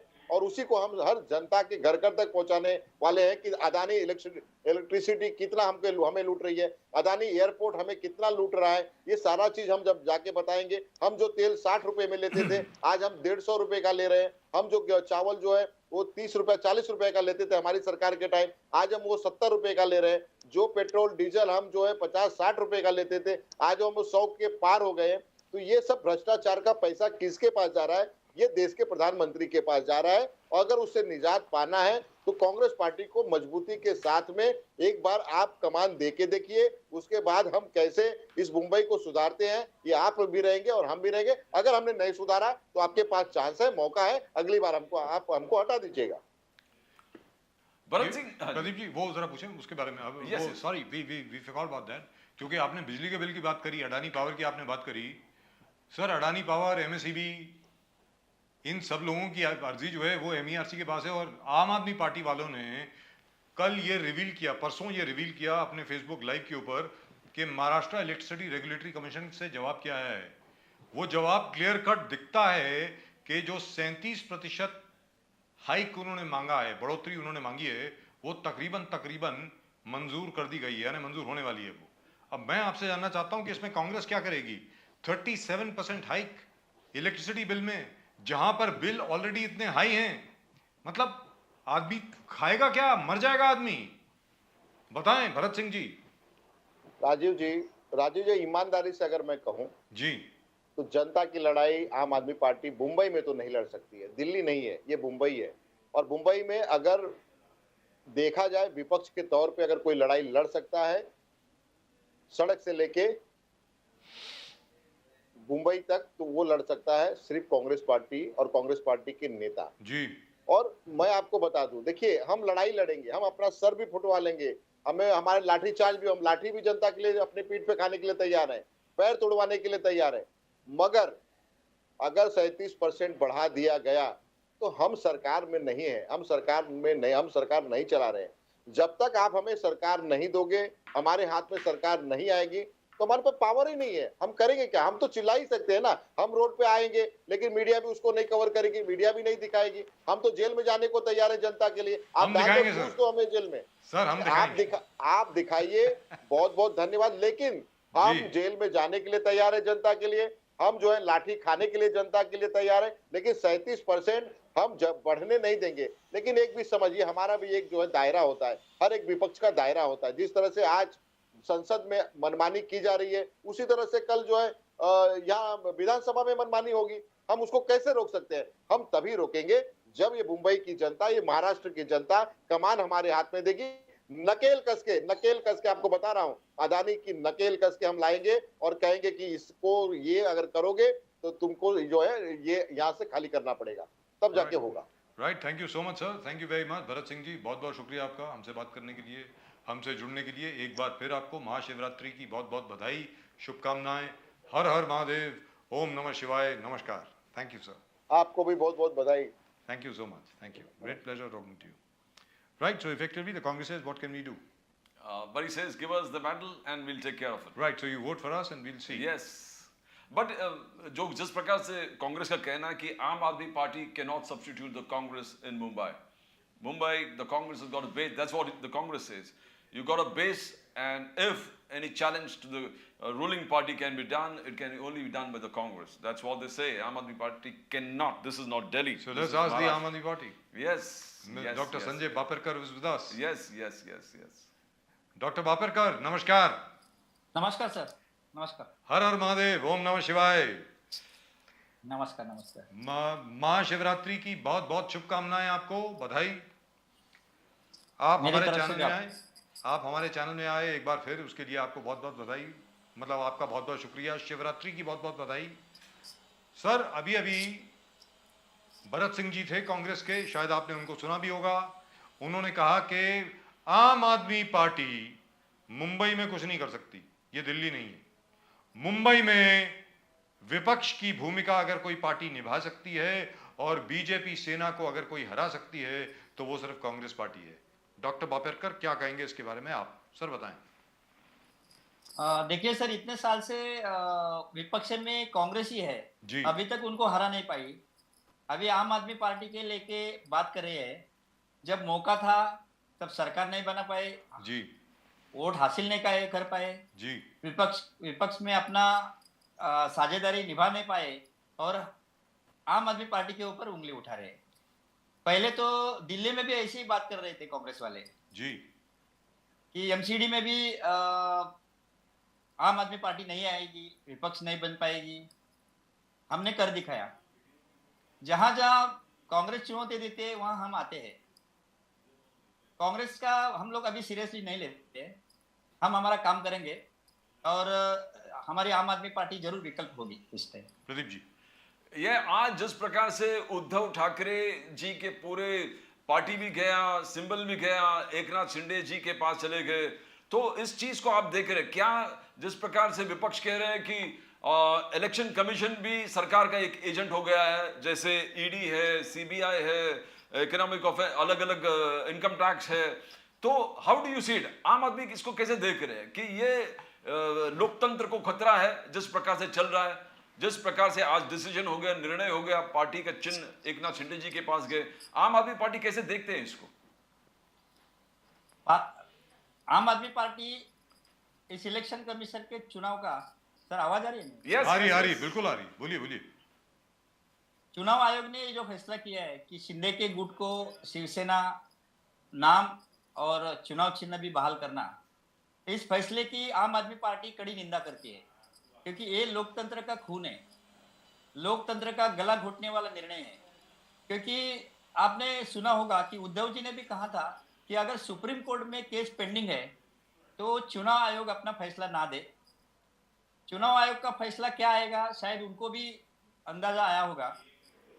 और कोई भी संस्था जो हो, अगर सुप्रीम कोर्ट में कोई केस पेंडिंग होता है तो अपना फैसला नहीं देती है.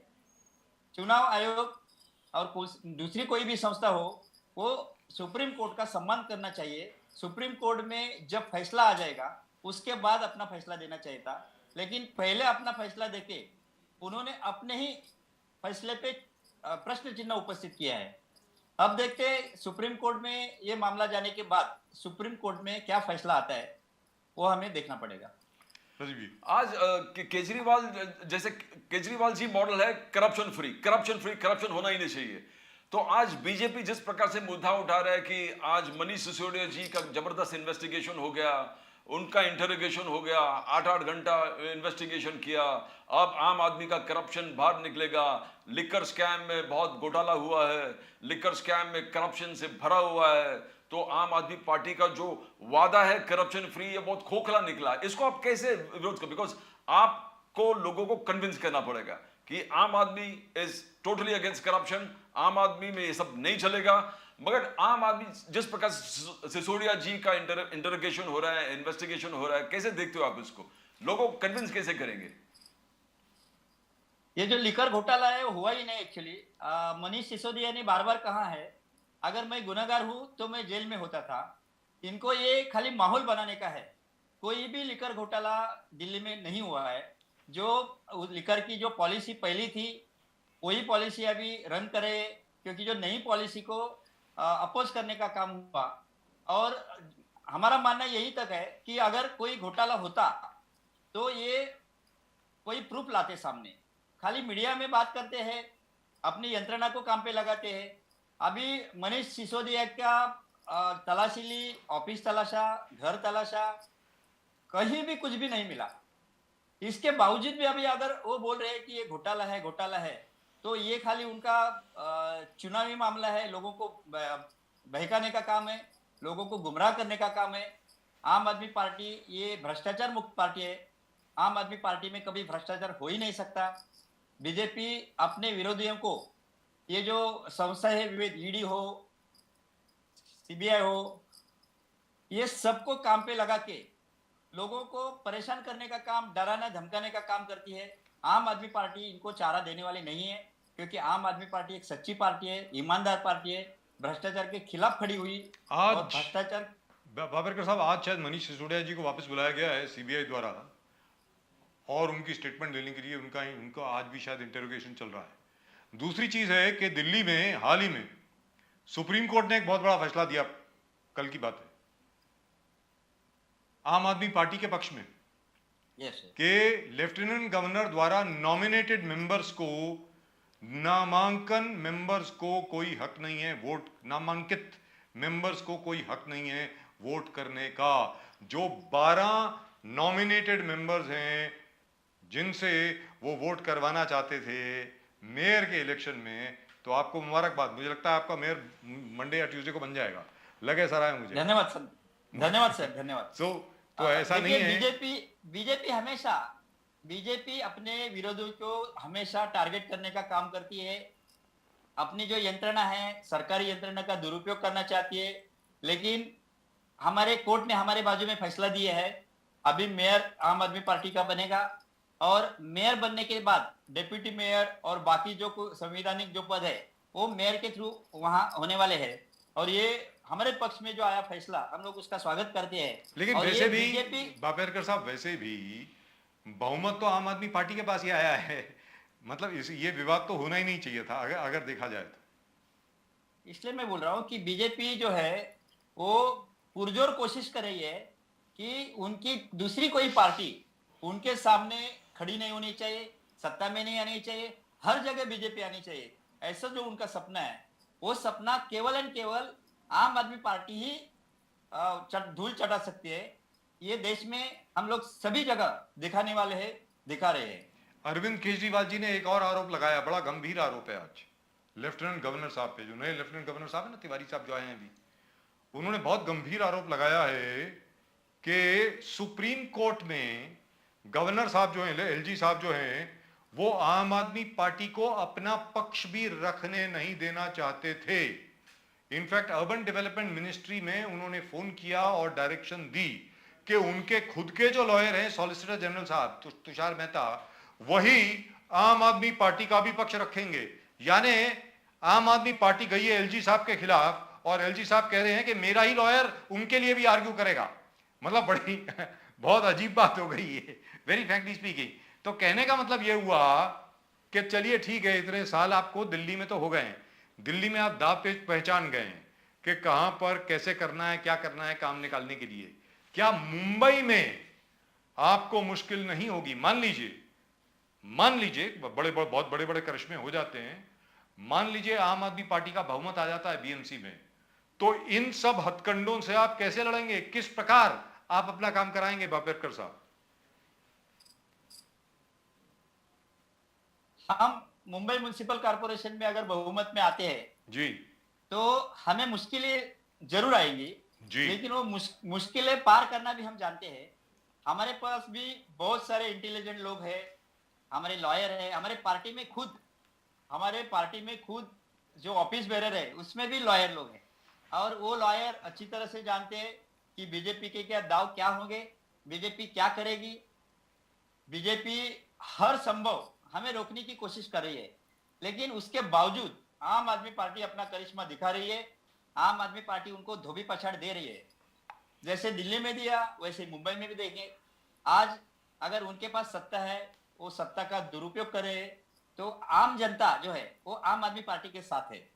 अगर जनता का हमें सपोर्ट मिला तो हमें कोई माइका लाल रोक नहीं सकता, बीजेपी भी नहीं रोक सकती है, ये हमें विश्वास है। डॉक्टर साहब, जो education model is which everybody, Mumbai में सब लोग उसी को इंतजार कर रहे हैं कि आम आदमी पार्टी का जो एजुकेशन मॉडल है दिल्ली का, वहां यहाँ अब बीएमसी, बिकॉज बीएमसी में यहाँ पर इंफ्रास्ट्रक्चर जबरदस्त है, बीएमसी स्कूल के जबरदस्त इंफ्रास्ट्रक्चर है। बट जैसे आपने और आपके स्पोक्स पर्सन आम आदमी पार्टी के बार बार कहते हैं कि दिल्ली के पब्लिक स्कूल अंडर केजरीवाल के 16 लाख के आसपास स्टूडेंट्स वहां पढ़ते हैं, जहां मुंबई में इतना इंफ्रास्ट्रक्चर होने के बावजूद, इतना बीएमसी स्कूल होने के बावजूद, यहां पर हर वार्ड में एटलीस्ट 4-5 बीएमसी स्कूल है, पर पढ़ने वाले जो बच्चे हैं वो कम होके 2 लाख से कम हो गए हैं। तो ये आपके लिए बहुत बड़ा चैलेंज है। और 65% जो स्लम्स में रहते हैं, गरीब बच्चे हैं, गरीब लोग हैं, वो एजुकेशन को एक देख रहे हैं कि हमारे बच्चा ढंग से पढ़े, अच्छा उनको एजुकेशन मिले। तो ये केजरीवाल ने दिखा दिया, केजरीवाल दीदी ने दिखा दिया दिल्ली में। यहां पर ये ट्रांसफॉर्मेशन की जरूरत है। इंफ्रास्ट्रक्चर है, बीएमसी में पैसा है, 53,000 करोड़ का बजट है, स्कूल्स हर गली में है, एक्चुअली गली में इंफ्रास्ट्रक्चर आपके पास है, but how are you going to influence ये 2 लाख स्टूडेंट्स जो बच्चे पढ़ रहे हैं, उसको जाके इंफ्रास्ट्रक्चर टोटल फुल कैपेसिटी में कैसे लेके आएंगे? कुछ प्लान है सर आपका स्कूल्स के बारे में? जरूर प्लान है। आम आदमी पार्टी के पास पूरा ब्लूप्रिंट है। अभी हम लोग देख रहे हैं कि मुंबई म्युनिसिपल कॉर्पोरेशन की जो प्राइमरी स्कूल है, ये बहुत सारी स्कूल जो है उसमें स्टूडेंट की संख्या बहुत कम है। उसका कारण ये है कि उनका जो इंफ्रास्ट्रक्चर है वो बिल्कुल घटिया है। दिन ब दिन उसकी हालत बदतर होते जा रही है। उस स्कूल की इमारतें ठीक नहीं है, वहाँ जो बच्चों को पढ़ाने वाले जो टीचर है उनकी संख्या कम है, और वहाँ का जो एजुकेशन का जो लेवल है वो अच्छा नहीं है।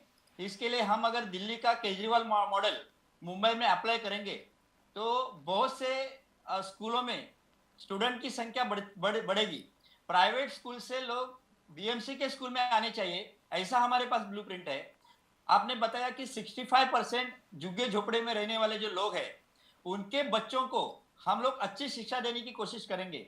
उसके लिए मुंबई म्युनिसिपल कॉर्पोरेशन की जो स्कूल है उनका स्कूल का इंफ्रास्ट्रक्चर हम लोग अच्छा बेहद बनाएंगे, इमारतें अच्छी करेंगे, उनका जो फर्नीचर है वो फर्नीचर का अच्छा लेवल करेंगे, और उनको शिक्षा की जो यहाँ जो नीति है, स्ट्रक्चर है, वो अच्छा मॉडल करने की काम करेंगे। और हमारे बीएमसी के हर एक स्कूल में टीचर जो है वो टीचर भी अच्छे रिजल्ट, मतलब जो स्टूडेंट का जो रेशो रहता है वो रेशो के हिसाब से टीचर रहेंगे, और हमारे स्टूडेंट को एक अच्छी शिक्षा देने का यहाँ हम लोग प्रयास करेंगे। और हर गरीब का बच्चा हमारे बीएमसी के स्कूल में पढ़ेगा, और वो जो कंपटीशन करेगा वो प्राइवेट स्कूल के जो बच्चे के कंपटीशन है उनके लेवल का हम लोग करके छोड़ेंगे। ऐसा हमारे पास एक अच्छा प्लान है। डॉक्टर साहब, दूसरी बात है कि आपका केजरीवाल मॉडल है, दिल्ली मॉडल है, बहुत अप्रिसिएशन मॉडल है, पूरे देश भी अप्रिशिएट करते हैं, और वो ही मॉडल लेके आप बीएमसी चुनाव कभी भी घोषित कर सकते हैं, डिक्लेयर कर सकते हैं, हो सकता है। बट अभी जिस प्रकार से कांग्रेस ने स्पोक्स पर्सन थे इससे पहले, उनके कहा कि आम आदमी पार्टी यहां पर कुछ नहीं कर सकता, हमारा बेस है, हम लोग बहुत, और आपने उनका निगेट भी कर दिया कि इतने साल आपने क्या किया। बट आज के तारीख में एक नया एमिनेशन लेके कांग्रेस आ रहा है। जैसे राहुल गांधी जी ने अशोक गहलोत जी का राजस्थान मॉडल को अप्रिशिएट किया, बोले देखो किस प्रकार से जबरदस्त, किसानों को 2000 यूनिट फ्री, बाकी लोगों को 100 यूनिट फ्री, 25 लाख तक मेडिकल इंश्योरेंस, एजुकेशन में 1000 इंग्लिश स्कूल और बताएंगे, जो गर्ल स्टूडेंट्स हैं उनके लिए 30,000 स्कूटी बांटेंगे। तो एक ऐसे आपका आइडेंटिकल एक मॉडल लेके यहां पर मुंबई में आ रहे हैं, तो आप डेफिनेटली गोड गरीब के लिए काम कर रहे हैं, गरीब लोगों के लिए पूरे एक आइडल मिशन लेके चल रहे हैं। मगर ये मिशन क्या मिक्स नहीं होगा? कांग्रेस भी वही एजेंडा लेके आ गए कि ये हम फ्री देंगे, ये हम करेंगे, 1000 स्कूल लेके आएंगे। कैसे देखते हो आप अपने आप को, कैसे डिफरेंशिएट करेंगे? And Pradeep ji, yes sir, और बाबेरकर साहब, याद रखिए कांग्रेस का बहुत बड़ा नेटवर्क है मुंबई में। ऐसा नहीं है कि कांग्रेस का नेटवर्क नहीं है। कांग्रेस को अपनी बात लोगों तक पहुंचाने में कोई मुश्किल नहीं होने वाली। बाबरकर साहब सर देखिए, कांग्रेस एक पुरानी पार्टी है, जी। उन्हें अभी मॉडल की क्यों सूझे हमें मालूम नहीं, लेकिन हमारे दिल्ली में केजरीवाल जी का मॉडल सक्सेस होने के बाद जी वो अभी अपने मॉडल की बात करे, उनको किसी ने रोका था अब तक? उन्होंने, अगर उनको करना था तो इतने साल पड़े थे उनके पास, उनको करना चाहिए था। अब जब लोग आम आदमी पार्टी के तरफ से आशावादी रूप से, आशावादी तौर से देख रहे हैं कि आम आदमी पार्टी ही हमारे लिए कुछ कर सकती है, उन्होंने दिल्ली में देखा, पंजाब में देखा, और उसका रिजल्ट देखने के बाद अगर लोग आम आदमी पार्टी के ऊपर विश्वास रख रहे हैं, आम आदमी पार्टी को चाहने लगे हैं, एक मौका अभी आम आदमी पार्टी को देने की बात कर रहे जी। हैं, तो कांग्रेस को ये बहुत बड़ा झटका है।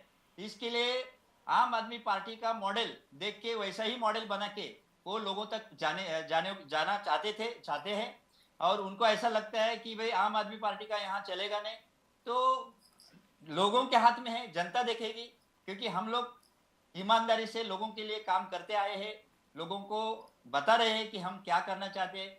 अभी भी हमारे आम आदमी पार्टी का एक भी कारपोरेटर मुंबई म्युनिसिपल कारपोरेशन में नहीं है। नहीं, फिर भी मुंबई म्युनिसिपल कारपोरेशन के इशू हम रिजॉल्व करते हैं, लोग हमारे पास आते हैं, गटर की समस्या लेके आते हैं, रोड की समस्या लेके जी, आते हैं, कचरे बिल्कुल। की समस्या लेके आते हैं। राइट। हमारे आम आदमी पार्टी के जो वार्ड अध्यक्ष है, कार्यकर्ता है, वो वार्ड ऑफिस को लेटर लिखते हैं, बीएमसी के अधिकारों को मीटिंग लेते हैं और बताते हैं कि ये लोगों की सुविधा देनी चाहिए, लोगों के लिए काम करना चाहिए, और हमें सक्सेस भी मिल रहा है। तो लोग Wonderful. अगर हमारे पास आते हैं, लोग अगर आम आदमी पार्टी के थ्रू अपना काम करके लेना चाहते हैं, तो लोगों की इच्छा है, लोगों के ऊपर डिपेंड होगा कि आम आदमी पार्टी को ये इस टाइम मौका देगा या नहीं मिलेगा। ये आम आदमी पार्टी का यहाँ वजूद, या आम आदमी पार्टी का यहाँ जो सिक्का है, वो चलाने वाले आम लोग है, पब्लिक है, यही मैं यहाँ आपको बताना चाहता हूँ। प्रदीप जी, और दूसरी बात है जो इन्होंने बिल्कुल। अभी भी कहा बाबरकर Yes, साहब yes, ने, बिल्कुल कि एकदम ये मॉडल कैसे याद आ गया, अभी याद आया क्योंकि ये तो आखिरी साल है राजस्थान में अशोक गहलोत जी का वहाँ इस साल तो चुनाव है, इनको इसी साल ये बजट बनाने की याद कैसे आई? 4 साल पहले भी कर सकते थे, 5 साल पहले भी कर सकते थे जब चुन के आए, लेकिन इसी साल क्यों किया? खैर जो भी है, but all the very best you Babarkar साहब, थैंक यू सो मच। चलते चलते एक छोटा सा सवाल है, मैं अभी देख रहा था जब आप प्रदीप जी से बात कर रहे थे कि 2011 से लेकर के 2018 तक के जो फिगर्स लेटेस्ट अवेलेबल हैं, उसके बाद के फिगर्स नहीं है, शायद आपके पास होंगे। जो ड्रॉप आउट रेट है, जो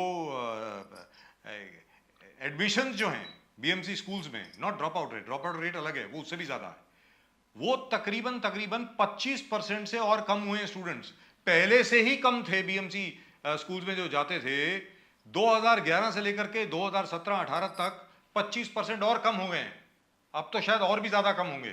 तो ये बढ़ाएंगे कैसे आप? किस तरीके से आप लोगों को प्रोत्साहित करेंगे कि भाई आप यहाँ पर स्कूल्स में आइए, स्कूल्स में ये सुविधा है, ये सब है, आपके बच्चों का फ्यूचर बड़ा अच्छा होगा, वगैरह वगैरह वगैरह? क्यों मानेंगे लोग आपको?